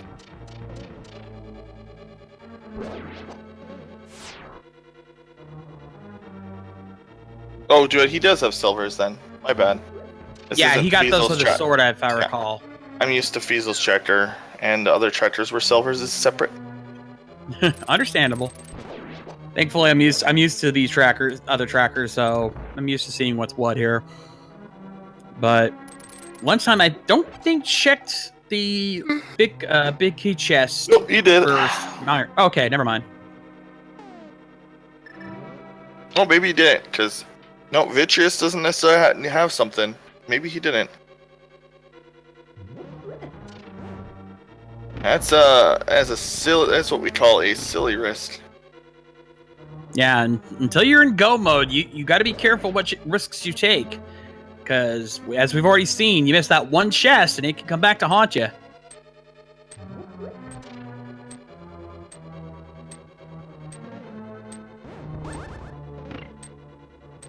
I mean, once you're in go mode, it makes sense to skip chests because you pretty much know there's not going to be anything essential there. But until then, you want to check every chest you can think of, because you never know where that one chest has the item you're looking for. Especially in Mire, which is a pretty long dungeon to have to restart. That first room there is with the wizrobes and the popos can be a little annoying.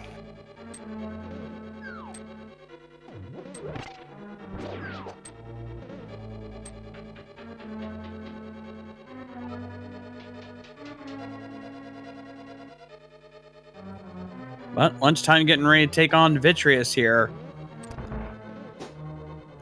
He's gonna be a little trickier without the bow, but he's got a tempered sword and magic cape, so he can do that strat instead. Yep. Or he could do the non-magic cape strat, which is actually really easy. You only take like 3 damage to do it, and it's done in like 3 sword swings before Vitreous ever opens his eye.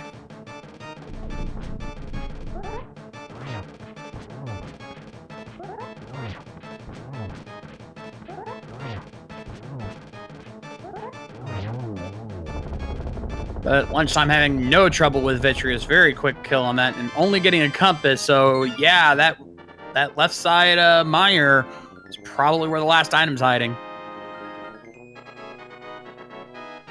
Yeah, or I mean, he could also just win the race by missing an important item, or like a non-important item that will leave him to more locations, and then win the race because he doesn't check those locations. Oh no, he's going back. Okay. He's gonna go check it. He's like, oh, I missed an item. Got to go back and find it now. That's a bit of a time loss, but he's got enough of an advantage now that might not be that big of a deal for him. Oyster does. I don't think Oyster knows how to do this room without hookshot. I don't think he's gonna make it. Yeah. Nope, he does not make it, so he's gonna have to go he's gonna have to do it again. More time loss for him, which right now he needs all the time he can get.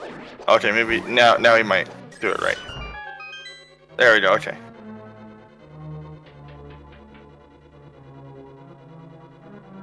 Oh, I was really worried because I'm sure that there are some people who don't know.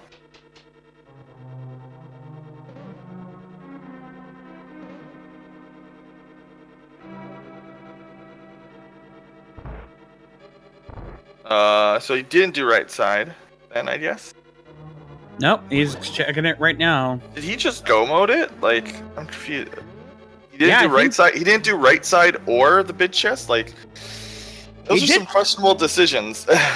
He did get big chest. I do recall him getting big chest and not finding anything there, but he did not check the left side, so that's what's costing him at this point.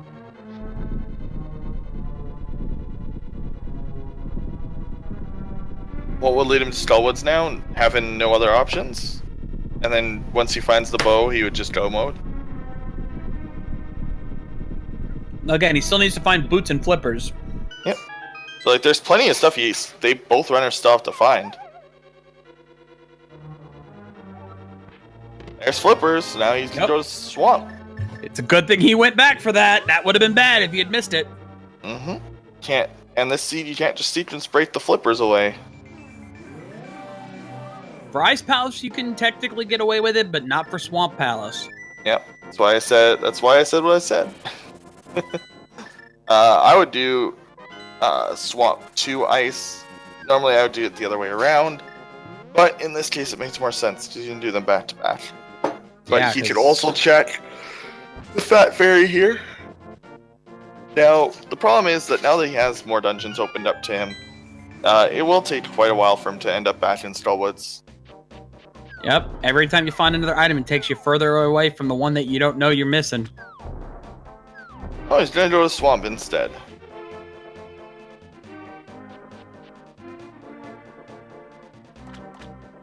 I don't need a nap, chat. Just because I'm yawning doesn't mean I need a nap. You don't tell me what to do. You're not a real dad.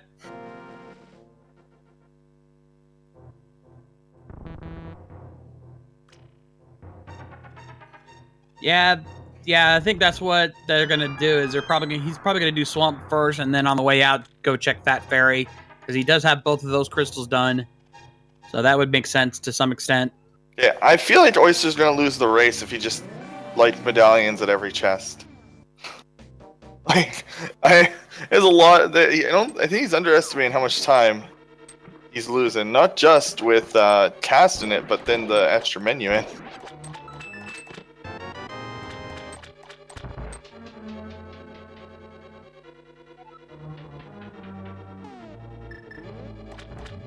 And as chat points out, Boots could still be on the pedestal. I've seen that happen before. So we don't know where this is going yet.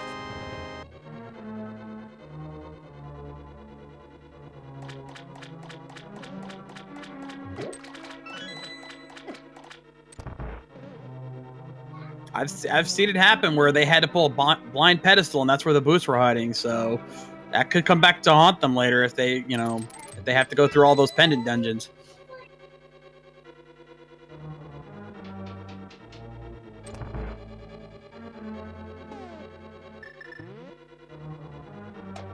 Casters have no respect for fun. I don't know what you mean. Yeah. What? What you talking about?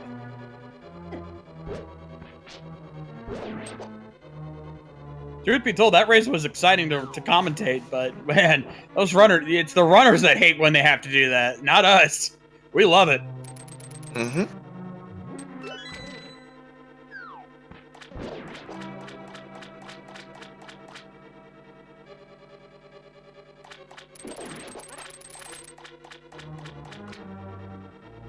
That's also very true. Again, if it's not on the pedestal, it could be in one of the boots could be in one of the pendant dungeons. Those boots could literally be anywhere at this point.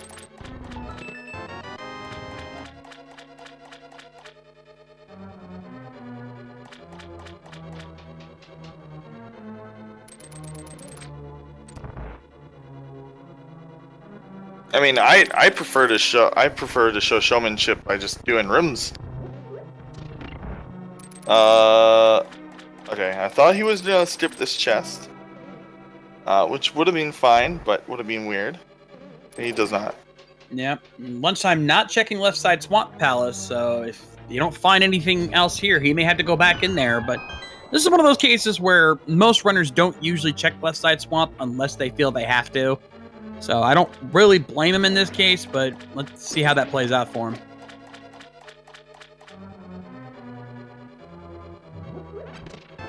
That's blue mail. Red what? What? What are the odds of that? Wait, what? Both mail upgrades right next to each other. Who would have seen that coming? Locked behind all the hard dungeons too. Just gonna put that out there. Twist the knot. Why don't you? It was locked behind Misery Mire and Turtle Rock. What? That's hilarious. I'm sorry. Like, Dane's game, I needed those like the last 30 minutes, not now. Could have used those earlier, but thanks. What a weird. Oh, that's clippable. That's almost as good as Triple Sword Cave. Yeah, please, chat, clip that. Like Clip Swamp that. Palace, just you have to. It's only funny when you realize that Turtle Rock and Misery Mire are completed already. So. Oh my god, that is beautiful. That's a good one. This seed given is just so much material to work with. Isn't this the second clip that's like second clip worthy moment too? Yes, yes it is. Oh, Oyster taking a death in Turtle Rock. Oh no! See, if only he just left Turtle Rock, went to Misery Mire, did Misery Mire for the flippers, left there, then got the red mail, then he wouldn't die. Thankfully, he did make sure to do the safety by exiting out on the laser bridge, so he didn't have to go back forward. Taking another death, I think that one was intentional to get his health back up.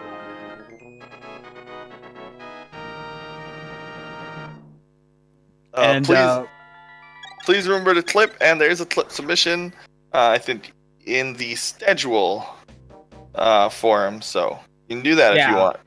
Yeah, I've looked through the clip list and seen some amazing stuff happen in there. It's awesome when you see what the kind of stuff these guys have had to deal with. And if Very you make good it enough stuff. clip, it may get featured on another clip roll, like what was shown during the seed reveal, the bracket reveal. Yeah, I heard about that. I need to go back and find the VOD for that and see that clip show. I believe that the clip show is posted separately on Sakura's channel. Oh, you might be right. I'll double check that. I did see her. I actually follow her on Twitch, so it won't be hard for me to find that. And I believe on her YouTube channel you can find that. He is trying to do the. See, okay, so this is why if you're not in go mode, it is really dumb to skip left side. It is significantly slower to do left side the vanilla way. You have to like do so many more screen transitions. It's just faster to do it the other way. If you only have one item left, then skip in left side like kind of makes sense because hey, one item, right? Like it's 2 items over there only. But yeah, just putting that out there. It's much faster to grab that small T, do left side the quick way because you save this part that he's doing. Yep, and Oyster now working on Trinex. Oh, taking a death. Never fun. Yes, his 2 blue potions. He should probably abuse them. Yeah, that's how Lunchtime got through it, and I think Oyster should have done the same thing, but oh well, he's going to have to go back now. Yeah. Like I said, I think that with their equipment, they could just like they could just rod him down. Like go sword slash fire rod, sword slash fire rod, and just like alternate. Or ice rod for the ice rod head. Yeah. But yeah, this seed has been very interesting to watch thus far. So many fun moments. This is amazing.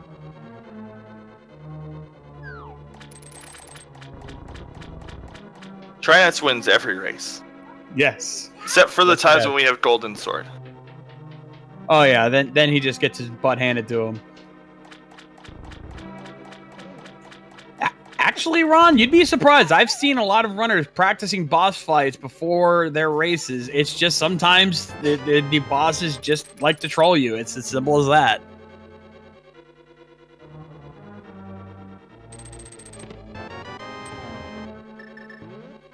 Well, once I'm not finding anything on left side swamp, so if it were me, I'd say Fat Fairy and then I don't know, maybe Pod. Oh no, he can't do Pod. So yeah, I think he's probably going to be hitting Skull Wood soon. Yeah, he can't actually do DPs, so that's good. He's probably going to go to Fat Fairy is one idea. He could also do Ice Palace, thinking that maybe, there's items in there and maybe even complete it since he can. Why do nobody practice boss fights? Because when I suggest practicing or watching VODs of like NMG and low percent to like learn the strats, people laugh at me. So I don't know, people don't like practice. Is what I figured out. Yeah, but like I said, I've seen runners practicing before races and I see them like pull up save states and practice boss fights. And those runners don't die. those runners also don't say that. That's true. That's true. Walk on Sword Beans is pretty stupid in this fight because Trinets does not take damage from level 1 attacks, which is what Sword Beams are. There are a few fights where getting rid of your Sword Beams is smart. Yeah, there's 2 Thins practice. No, there's way more than 2 Thins practice. Movement in general, like lots of runners could improve by watching runs just like walk through the areas. Like you'd be surprised at how much time you can save just from walking properly in this game. It's insane.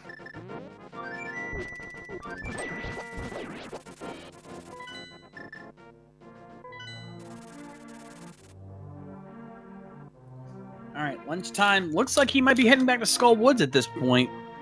And, again, at this point, not a bad idea. And once he finds that bow, he'll be one step away from go mode.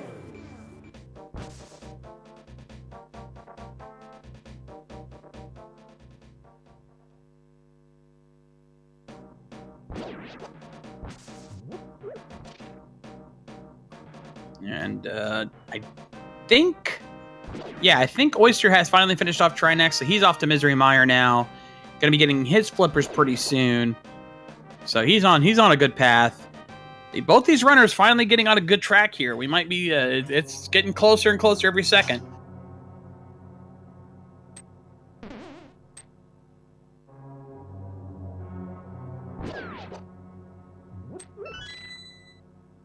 Oh, look at me. I was muted.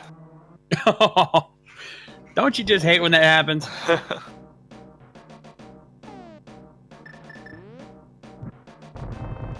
Okay, so he is on his way. Question is will he check the chest first, or no? He's going right to Mothula. Yeah, that's generally the play. It's just logically it makes sense, though. You may also be thinking this is pedestal, and it still could be. We don't know that. And with his current setup, he's in a much better position to take out Mothula, so it's better to just get it done and over with. Actually, not only is it possible, this is like, we can beat it, actually. Yeah, and at this point, the runners probably are thinking that the odds of it being a pedestal seed are getting higher and higher every second, so I wouldn't blame if they went for it.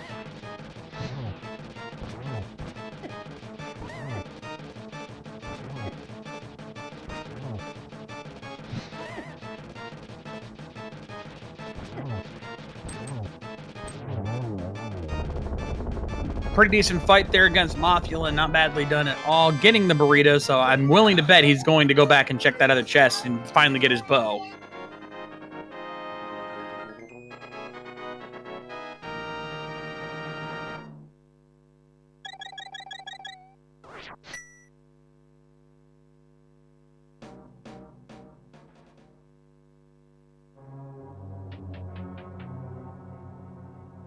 And sure enough, lunchtime checking the chest, so he's going to be getting his bow here in just a minute.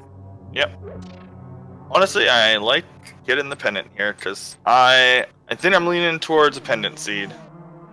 I'm getting that feeling, too. This looks very familiar to me, because I've been here before. Like I said, I commentated a stream where Boots were on pedestal, so I'm getting a very familiar vibe watching this.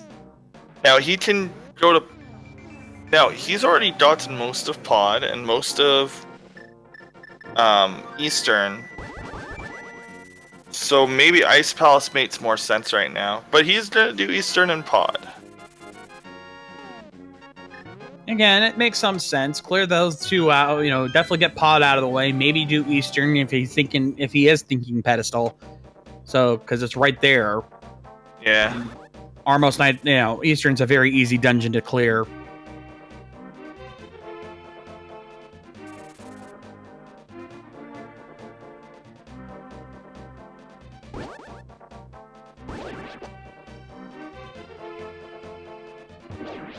Meanwhile, Oyster now working on Misery Mire, going to pick up the key from the big chest.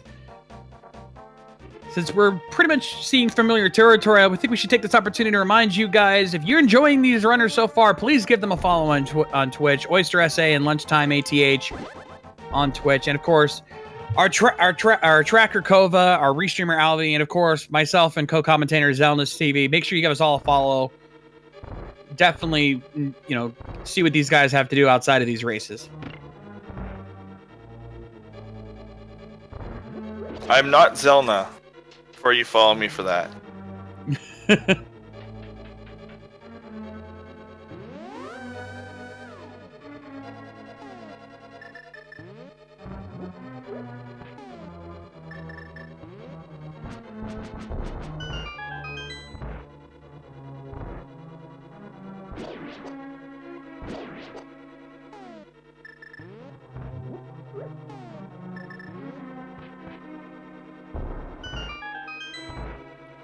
So lunchtime now working on Pod. I believe there was I think the flute was the only item we found in here thus far. So he's not going to find much else here unless he's just knocking out a crystal. Yeah, that he knows he can do. And there's probably like an item here. Like he might think, oh well, there could be like at least one item in one of these 3 spots. One of these had to be a key, so he had to come here anyway. And there's the big key and the small key. Oh, he hasn't even checked the big chest yet. So I don't know, has he done any of Pod? He did like the first couple of chests, but I think after he got the flute, he got out after that. That makes sense. He might just skip the bid chest, which had nothing in it, if I remember. And Oyster throwing a lot of bombs over at the flipper chest. contend, showing off that frustration, but wasting time doing so. He needs to focus on the run, not blowing up all the chests along the way.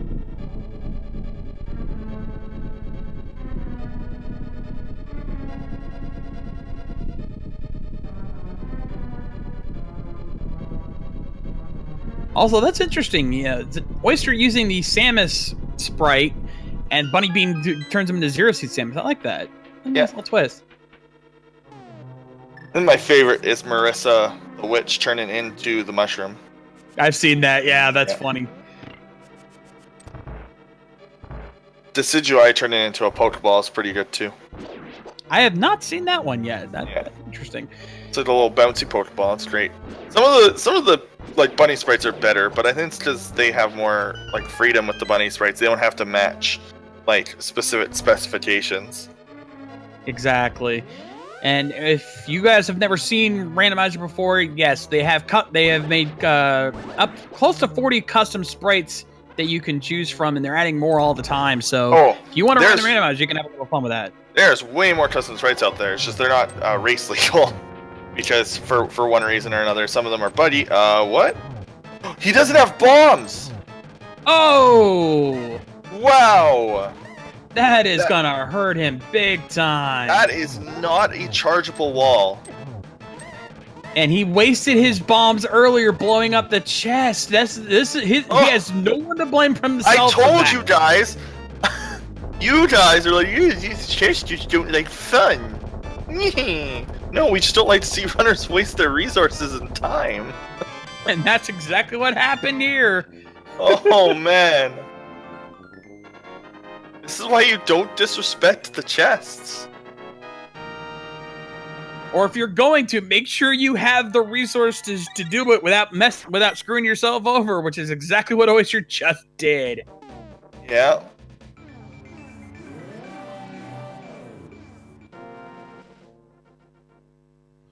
And it looks like Lunchtime indeed going to make the play on Eastern. I think he's thinking pedestal seat at this point.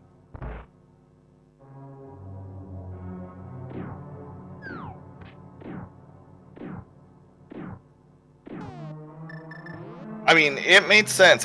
It's either gonna be pedestal. It doesn't take long to do this dungeon. It didn't take long to do Mothula. You're gonna check ice regardless at this point for the boots. So if boots are in ice, great. If they are in, oh man, he had to leave Meyer. So he's actually just gonna go do other dungeons. Oh no. Oh, that's going to hurt him in the long run for sure. Oh, Oyster he's been struggling this entire race, and he's just making it worse for himself as he goes.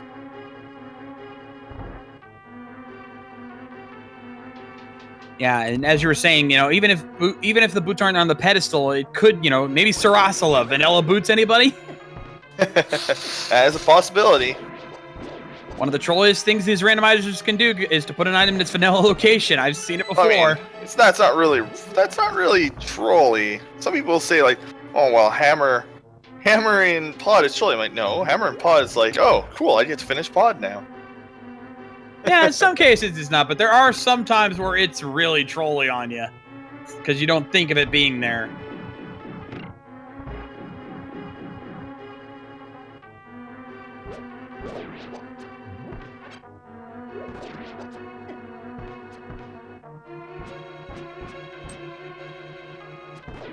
Lunchtime having a little trouble there with the red golem, but got through just fine on his way to the Armos Knights.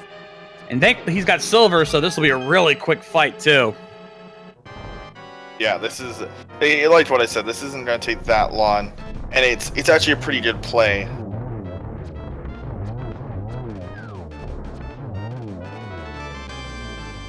And Bugnet from Armos Knights, very interesting there. Never required, but you can have a little fun with that, Whack at them strats.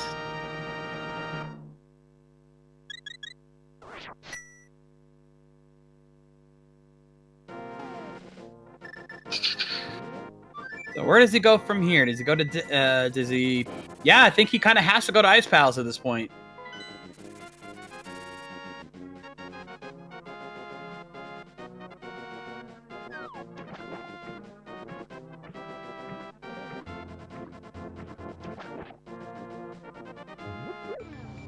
Yeah, Oyster's gonna feel pretty mad. Like, he made a lot of interesting choices. I don't know if it's nerves or like just yeah, it's probably just tournament nerves. And I mean, hey, I think everyone's had tournament nerves at some point or another.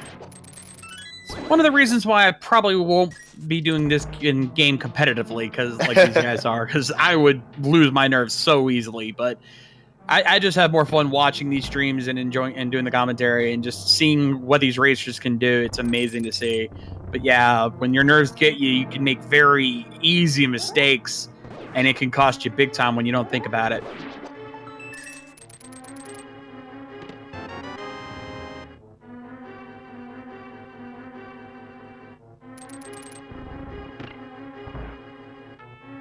In the chat, once again, the fun trolling, book on pedestal, boots on one of the tablets. Every time I see you guys, I always have to find the trolliest ways to troll these runners.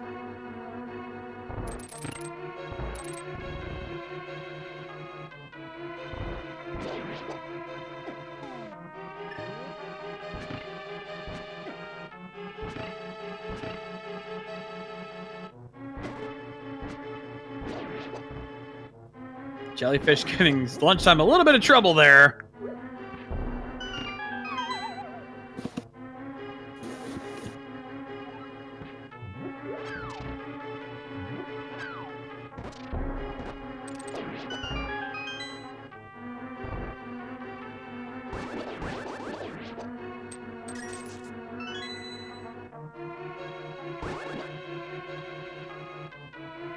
Nice Palace. Not giving up anything yet. Let's see how he does with the bomb jump. This is one of those bomb jumps that you really want to practice because it's a little tricky to do, but when you've mastered it, it makes it a lot quicker to get through this dungeon.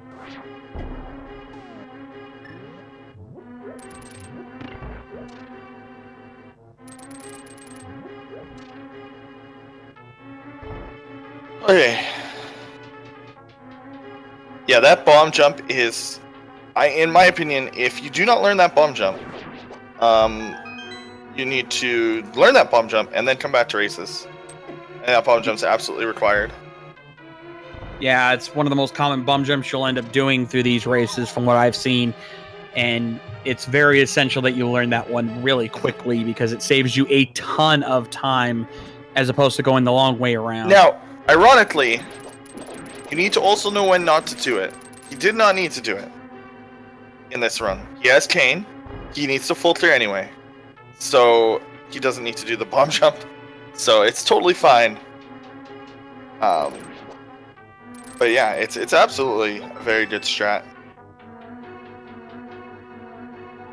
A lot of people had to learn a lot of people had to relearn bomb jumps. That is true.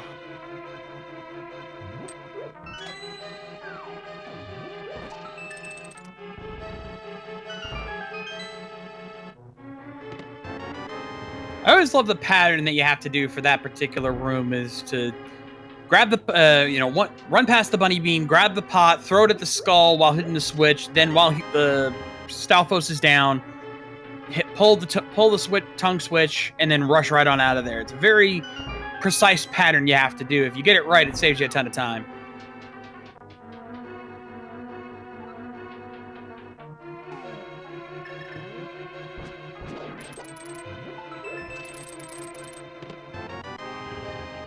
Yeah, there's Sashrilla too. Yep. Sashrilla, pedestal.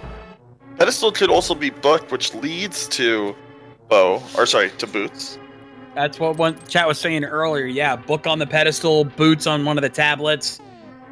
Again, there's a lot of ways that the C could still troll them. Now they are running out of options, but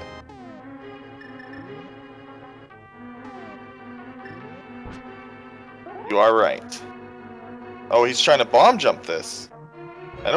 Why though? I don't think you need to do that, friend. No, I've never seen a bomb jump there before. Oh, I mean, I have seen it, but he doesn't need it right now. Yeah, he's got the hook shot. He could easily get over that. And it's looking. I'm starting to feel that feeling because he's pretty much right at the end. He has still not found the boots. So yeah, I think we're pretty much saying it's booked. Boots are pedestal required, one way or the other.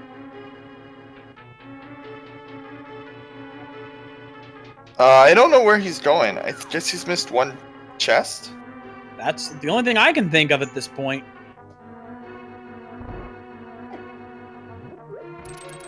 I mean, it's almost certain at this point Cold Stare has an item.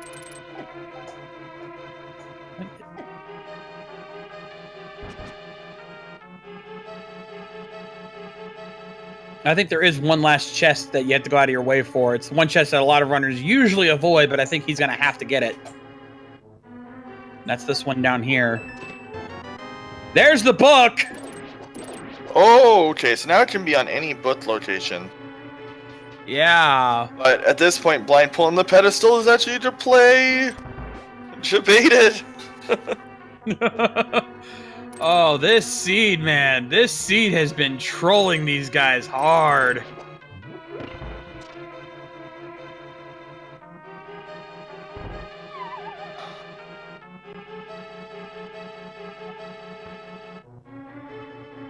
At this point, even though he's got the book, I agree, yeah, he should probably just defeat Cold Stare, blind pull the pedestal, and if it's not there, he's got the book anyway. He can check both the tablets and get those boots immediately. So one way or the other, I think we're looking at a pedestal pull at this point. Mm-hmm.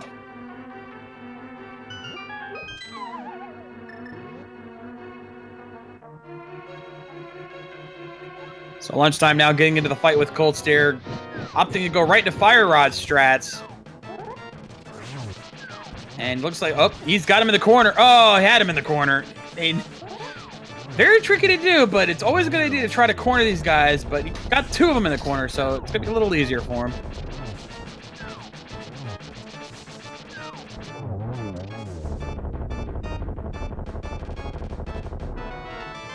Oh, that's boots! There they are! Ladies and gentlemen, lunchtime has entered Go Mode! With exactly like a quarter of a dungeon left. Wow! That is trolly! Teasing you with a pedestal seat only to drop the boots at the last second.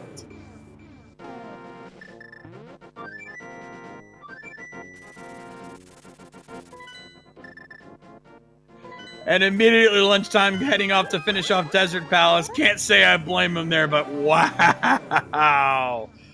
Oh, that is almost mean.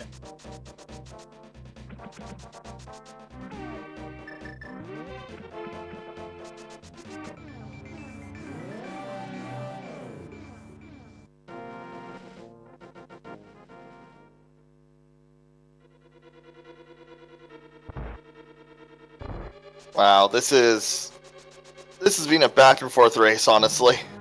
Yes, it has. It's been amazing to watch. Wow. He's lucky it wasn't like pedestal. Well, at this point, I don't think it matters because he would have. Eastern. He didn't need to go back to Eastern technically. True, but I mean, it was right there, so it didn't hurt him that much to just go ahead and clear that. And Oyster now going through Ice Palace, so he's gonna actually. He has a slim chance to catch up here because he's gonna get the boots before lunchtime did, faster than lunchtime did. But he still has to finish both Desert Palace and Misery Mire since he didn't finish that, so he's still not gonna be that caught up yet.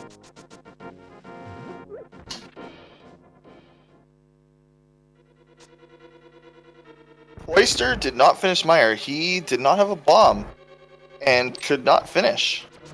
If he had done that, he might have been able to catch up. That could have been his chance to catch up, but wasting those bombs, that's going to end up costing him.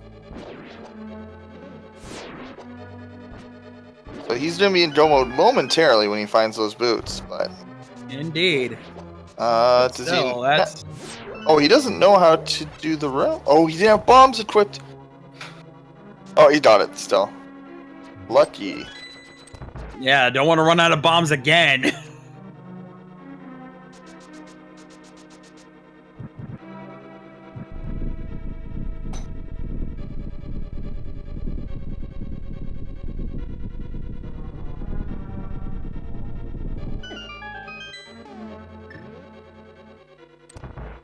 So lunchtime now, heading into Land Molus. Should be a pretty easy fight. You got silver arrows and tempered sword. So, but with those silvers alone, beautifully done.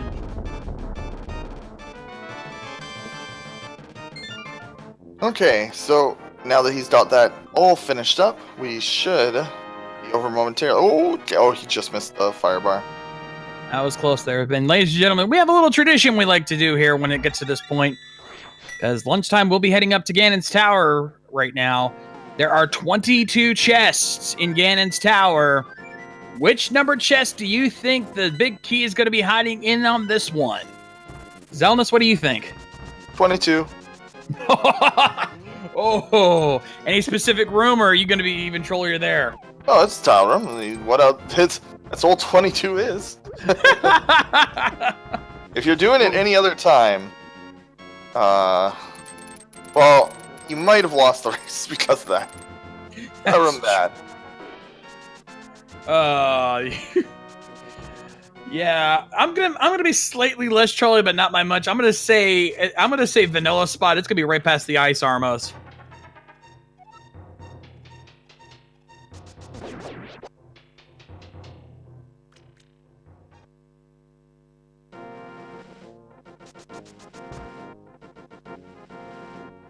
Oh, and that dead rock giving him trouble. I hate those dead rocks. Never fun to deal with those things.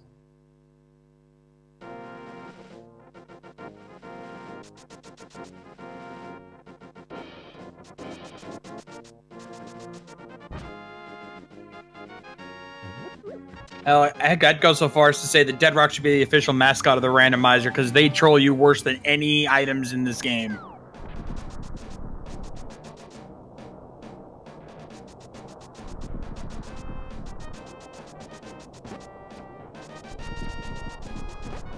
But lunchtime heading in here pretty well equipped. He's got tempered sword. He's got red mail. And who knows, we might find butter sword in here. He might find it along the way, so we'll see.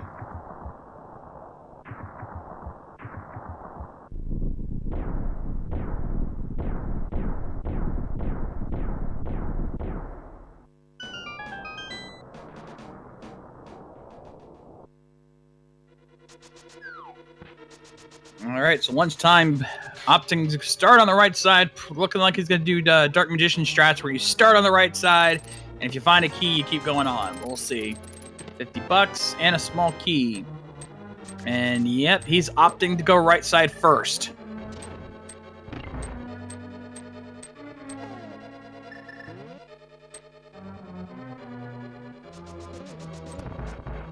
Yeah. So this is actually technically down. So all chests have an equal chance. Right side has a few chests that are like is the fastest condensing of like these chests here. But if it's not in these chests, you lose time every time because it is slower to do everything else.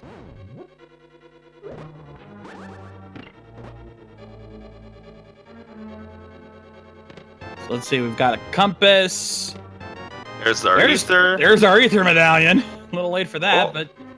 And nope, wasn't here, so... And he's going to pick up the small Oh, no, key don't do from that here. small key. Okay, good. I thought he was going to skip it. I was like, that's bad. No, he's just getting his mirror ready. He's going to grab a small key, and then he's going to head over to the left side. Let's see what's on the torch. No, right side first is not more efficient. Bomb's on the torch, so Bob's going to live today.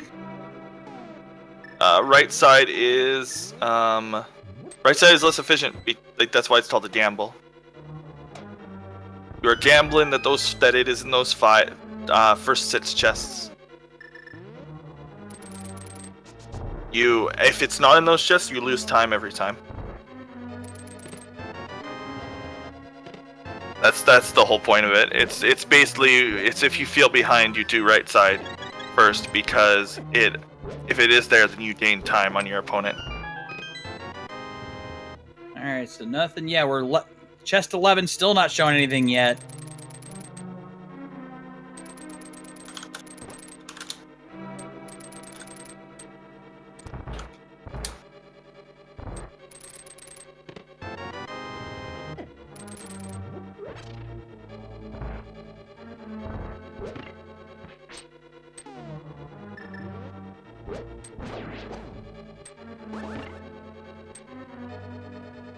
Oyster now working on Cold Stare, using the Bombo strats to quickly take care of it, and also trying to corner him. Got one of them down.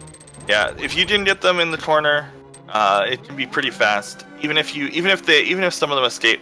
There's his boots. He is officially in go mode as well. Here we go. Yep, he's starting to slowly catch back up, but it might be a case of too little too late.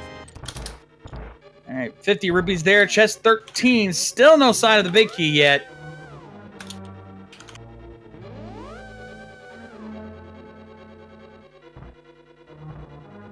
Okay, stop wasting bombs, people. He at least has a few to spare. But still, we don't need another oyster situation there. There it is! I think that's chest 14. And the cannon burner as well to go along with it.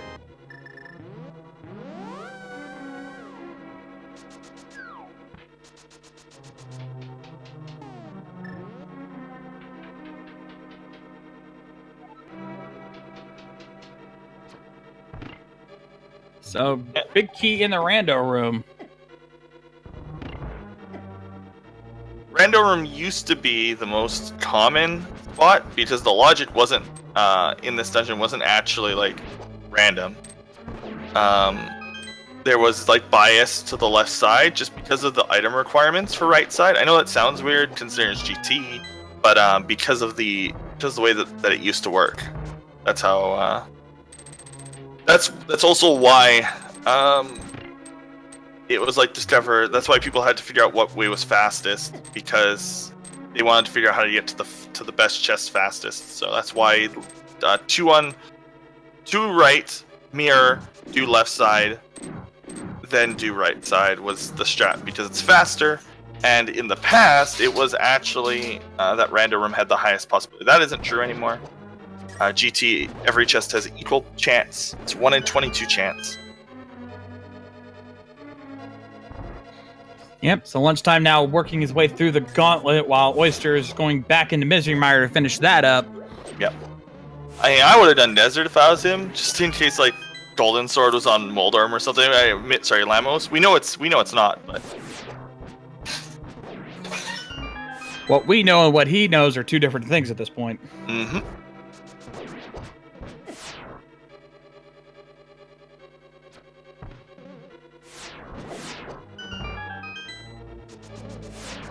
Running into a little trouble there with the BMO statues there in that ice room.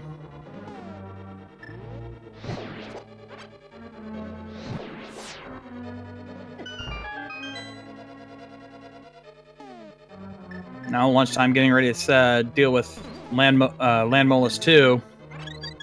Thankfully he's got plenty of arrows to do this, and if he does as good as he did the first time, he should have no trouble here.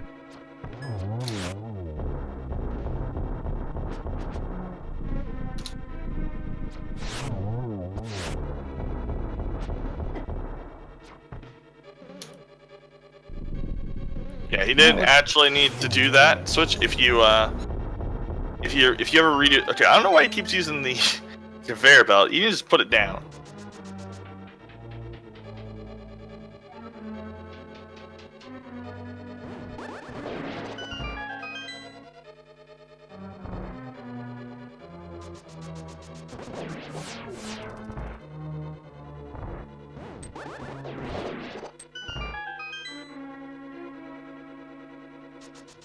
Lunchtime finishing up the gauntlet here, having very little trouble. Should be in good shape to go from here. Just got to deal with the torch room and a couple other rooms here. But he's in good shape at this point. He's well equipped. This race is pretty much all lunchtime at this point.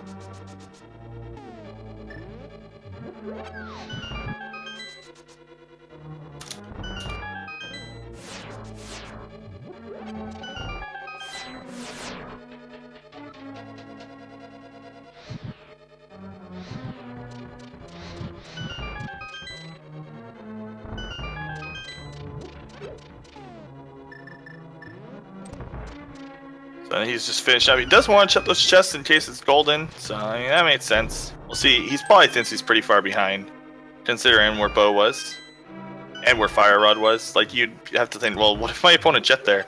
Then I'm so far behind. So he's gonna pull out his sword and his hook shot. Gonna charge. Oh, really good. Nicely done there against Moldorm too. Very quick kill. And he gets the spin off, which means that it's just 2 shots instead of 3. And there's the validation burrito.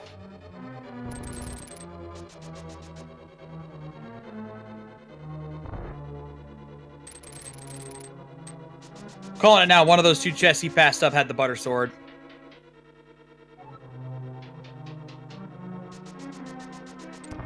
But Tempered Sword's certainly not a bad sword to go in here, so he's in good shape as he enters his fight with Aghanim 2. Let's see how well it plays with him this time.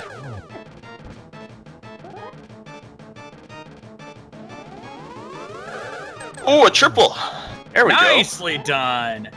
Really good setup there. Shouldn't only take a couple more hits here. Oh, it could have been another slightly different delay of time there. Yeah, there you Oh, that was another. There were so many triple setups there. Such a good Aghanim. Yeah, but he did a pretty good job overall, and he's going to be heading into Ganon now. Yeah, again, this race is pretty in the bag for lunchtime at this point.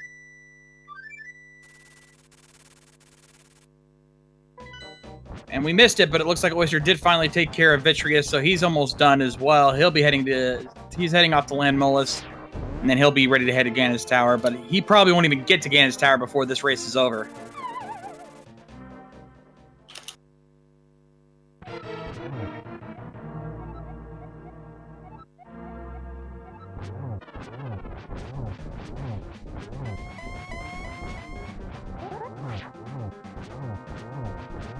Yeah, lunchtime going into this fight here. He's got red. Even got the good setup with the boots. Yeah, very well done there.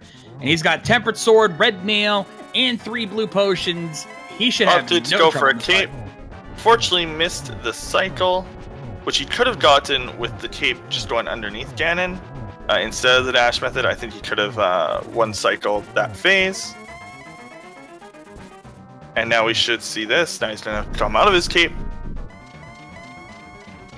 Heading into the final phase. Oh no! Oh no! Falling before he starts up phase 4. Oh. He is lucky he's got time to spare. He's got to be stressed right now with that fall, though.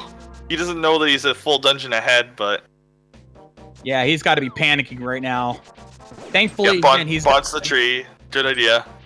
Yeah, thankfully he does have those 3 blue potions, so he'll have enough magic to start over again when he needs it.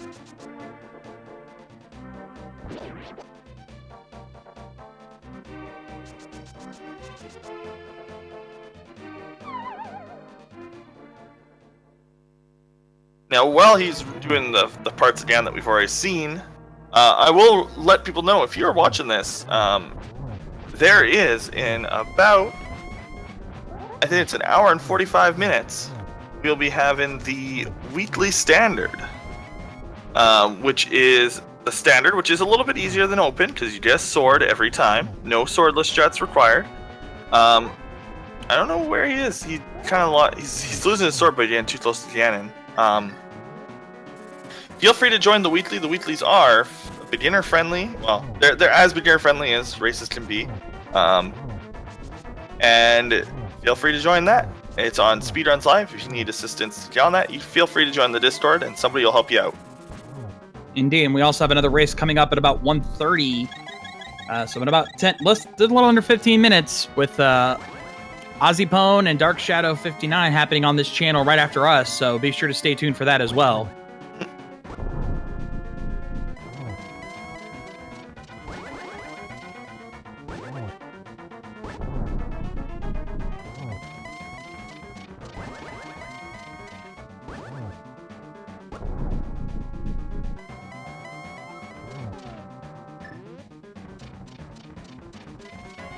I don't know why he really wanted Torch Lich.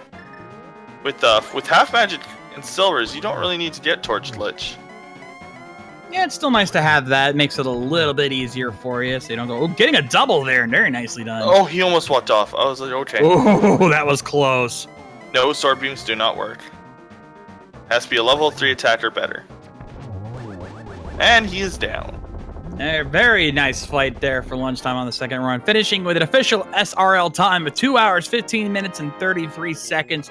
Very nicely done there by lunchtime. GG, my friend.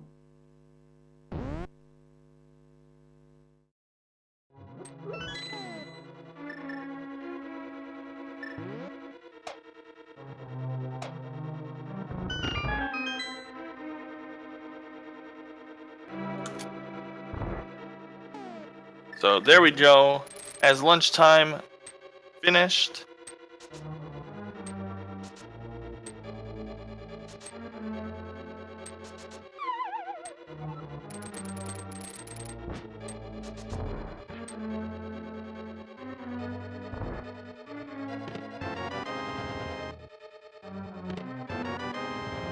All right, looks like lunchtime will not be able to join us for a quick interview. He's got no working mic at this point. Okay. So unfortunately, we will. If you want to go see OysterSA finish GT, you want to cheer him on. There is a chance that we will not have a chance to interview him. We may have to skip out on the end of GT, depending on how long it takes him, due to the other race starting up shortly. So if you want to finish seeing it for sure, you can always go to his channel and then come back here for the race.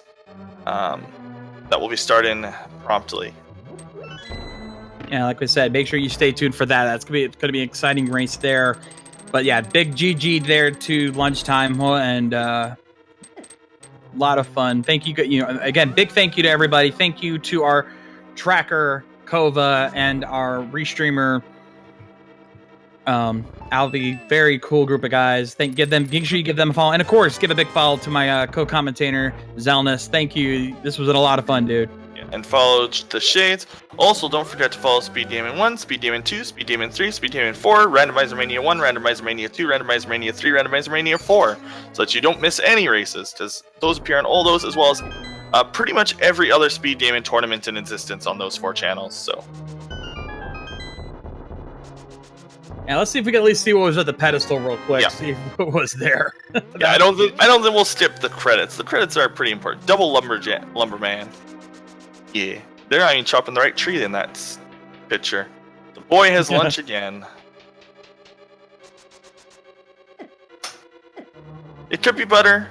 It could be mirror. It could be junk.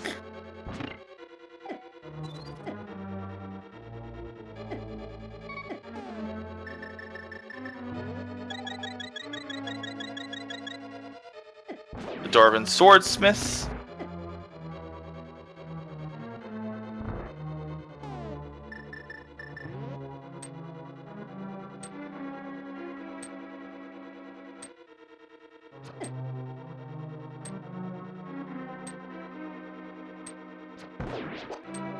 I still wish that the 7th sprite was that ended with the Phazon suit or the mystery suit for Red Mail. The suit from Metroid Prime Infusion. The one that you get after fusing with Sax or fusing with Phazon. That's a good suit, man. Yeah, the dark suit doesn't quite look as good, unfortunately.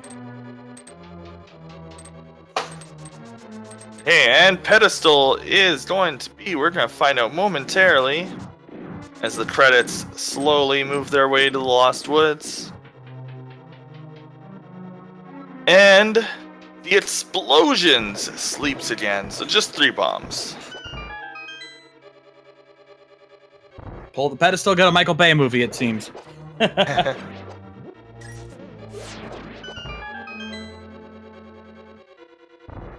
I could just imagine the runners, if they had pulled the pedestal and only get 3 bombs, how disappointed they would have been. After practicing dark rooms, I mean, this makes me an evil man. I kind of wish the dark rooms were required by the logic, but c'est la vie.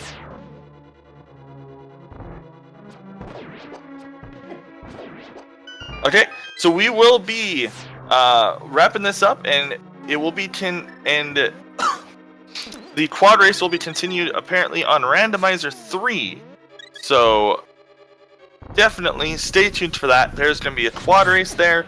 Again, follow the runners, follow Alvi, follow Kova, follow Shades, follow all the channels. If you want to watch Oyster finish up, go to his channel, OysterSA. You can do !runners in chat. Go there, watch him finish up, come back to Randomizer Mania 3.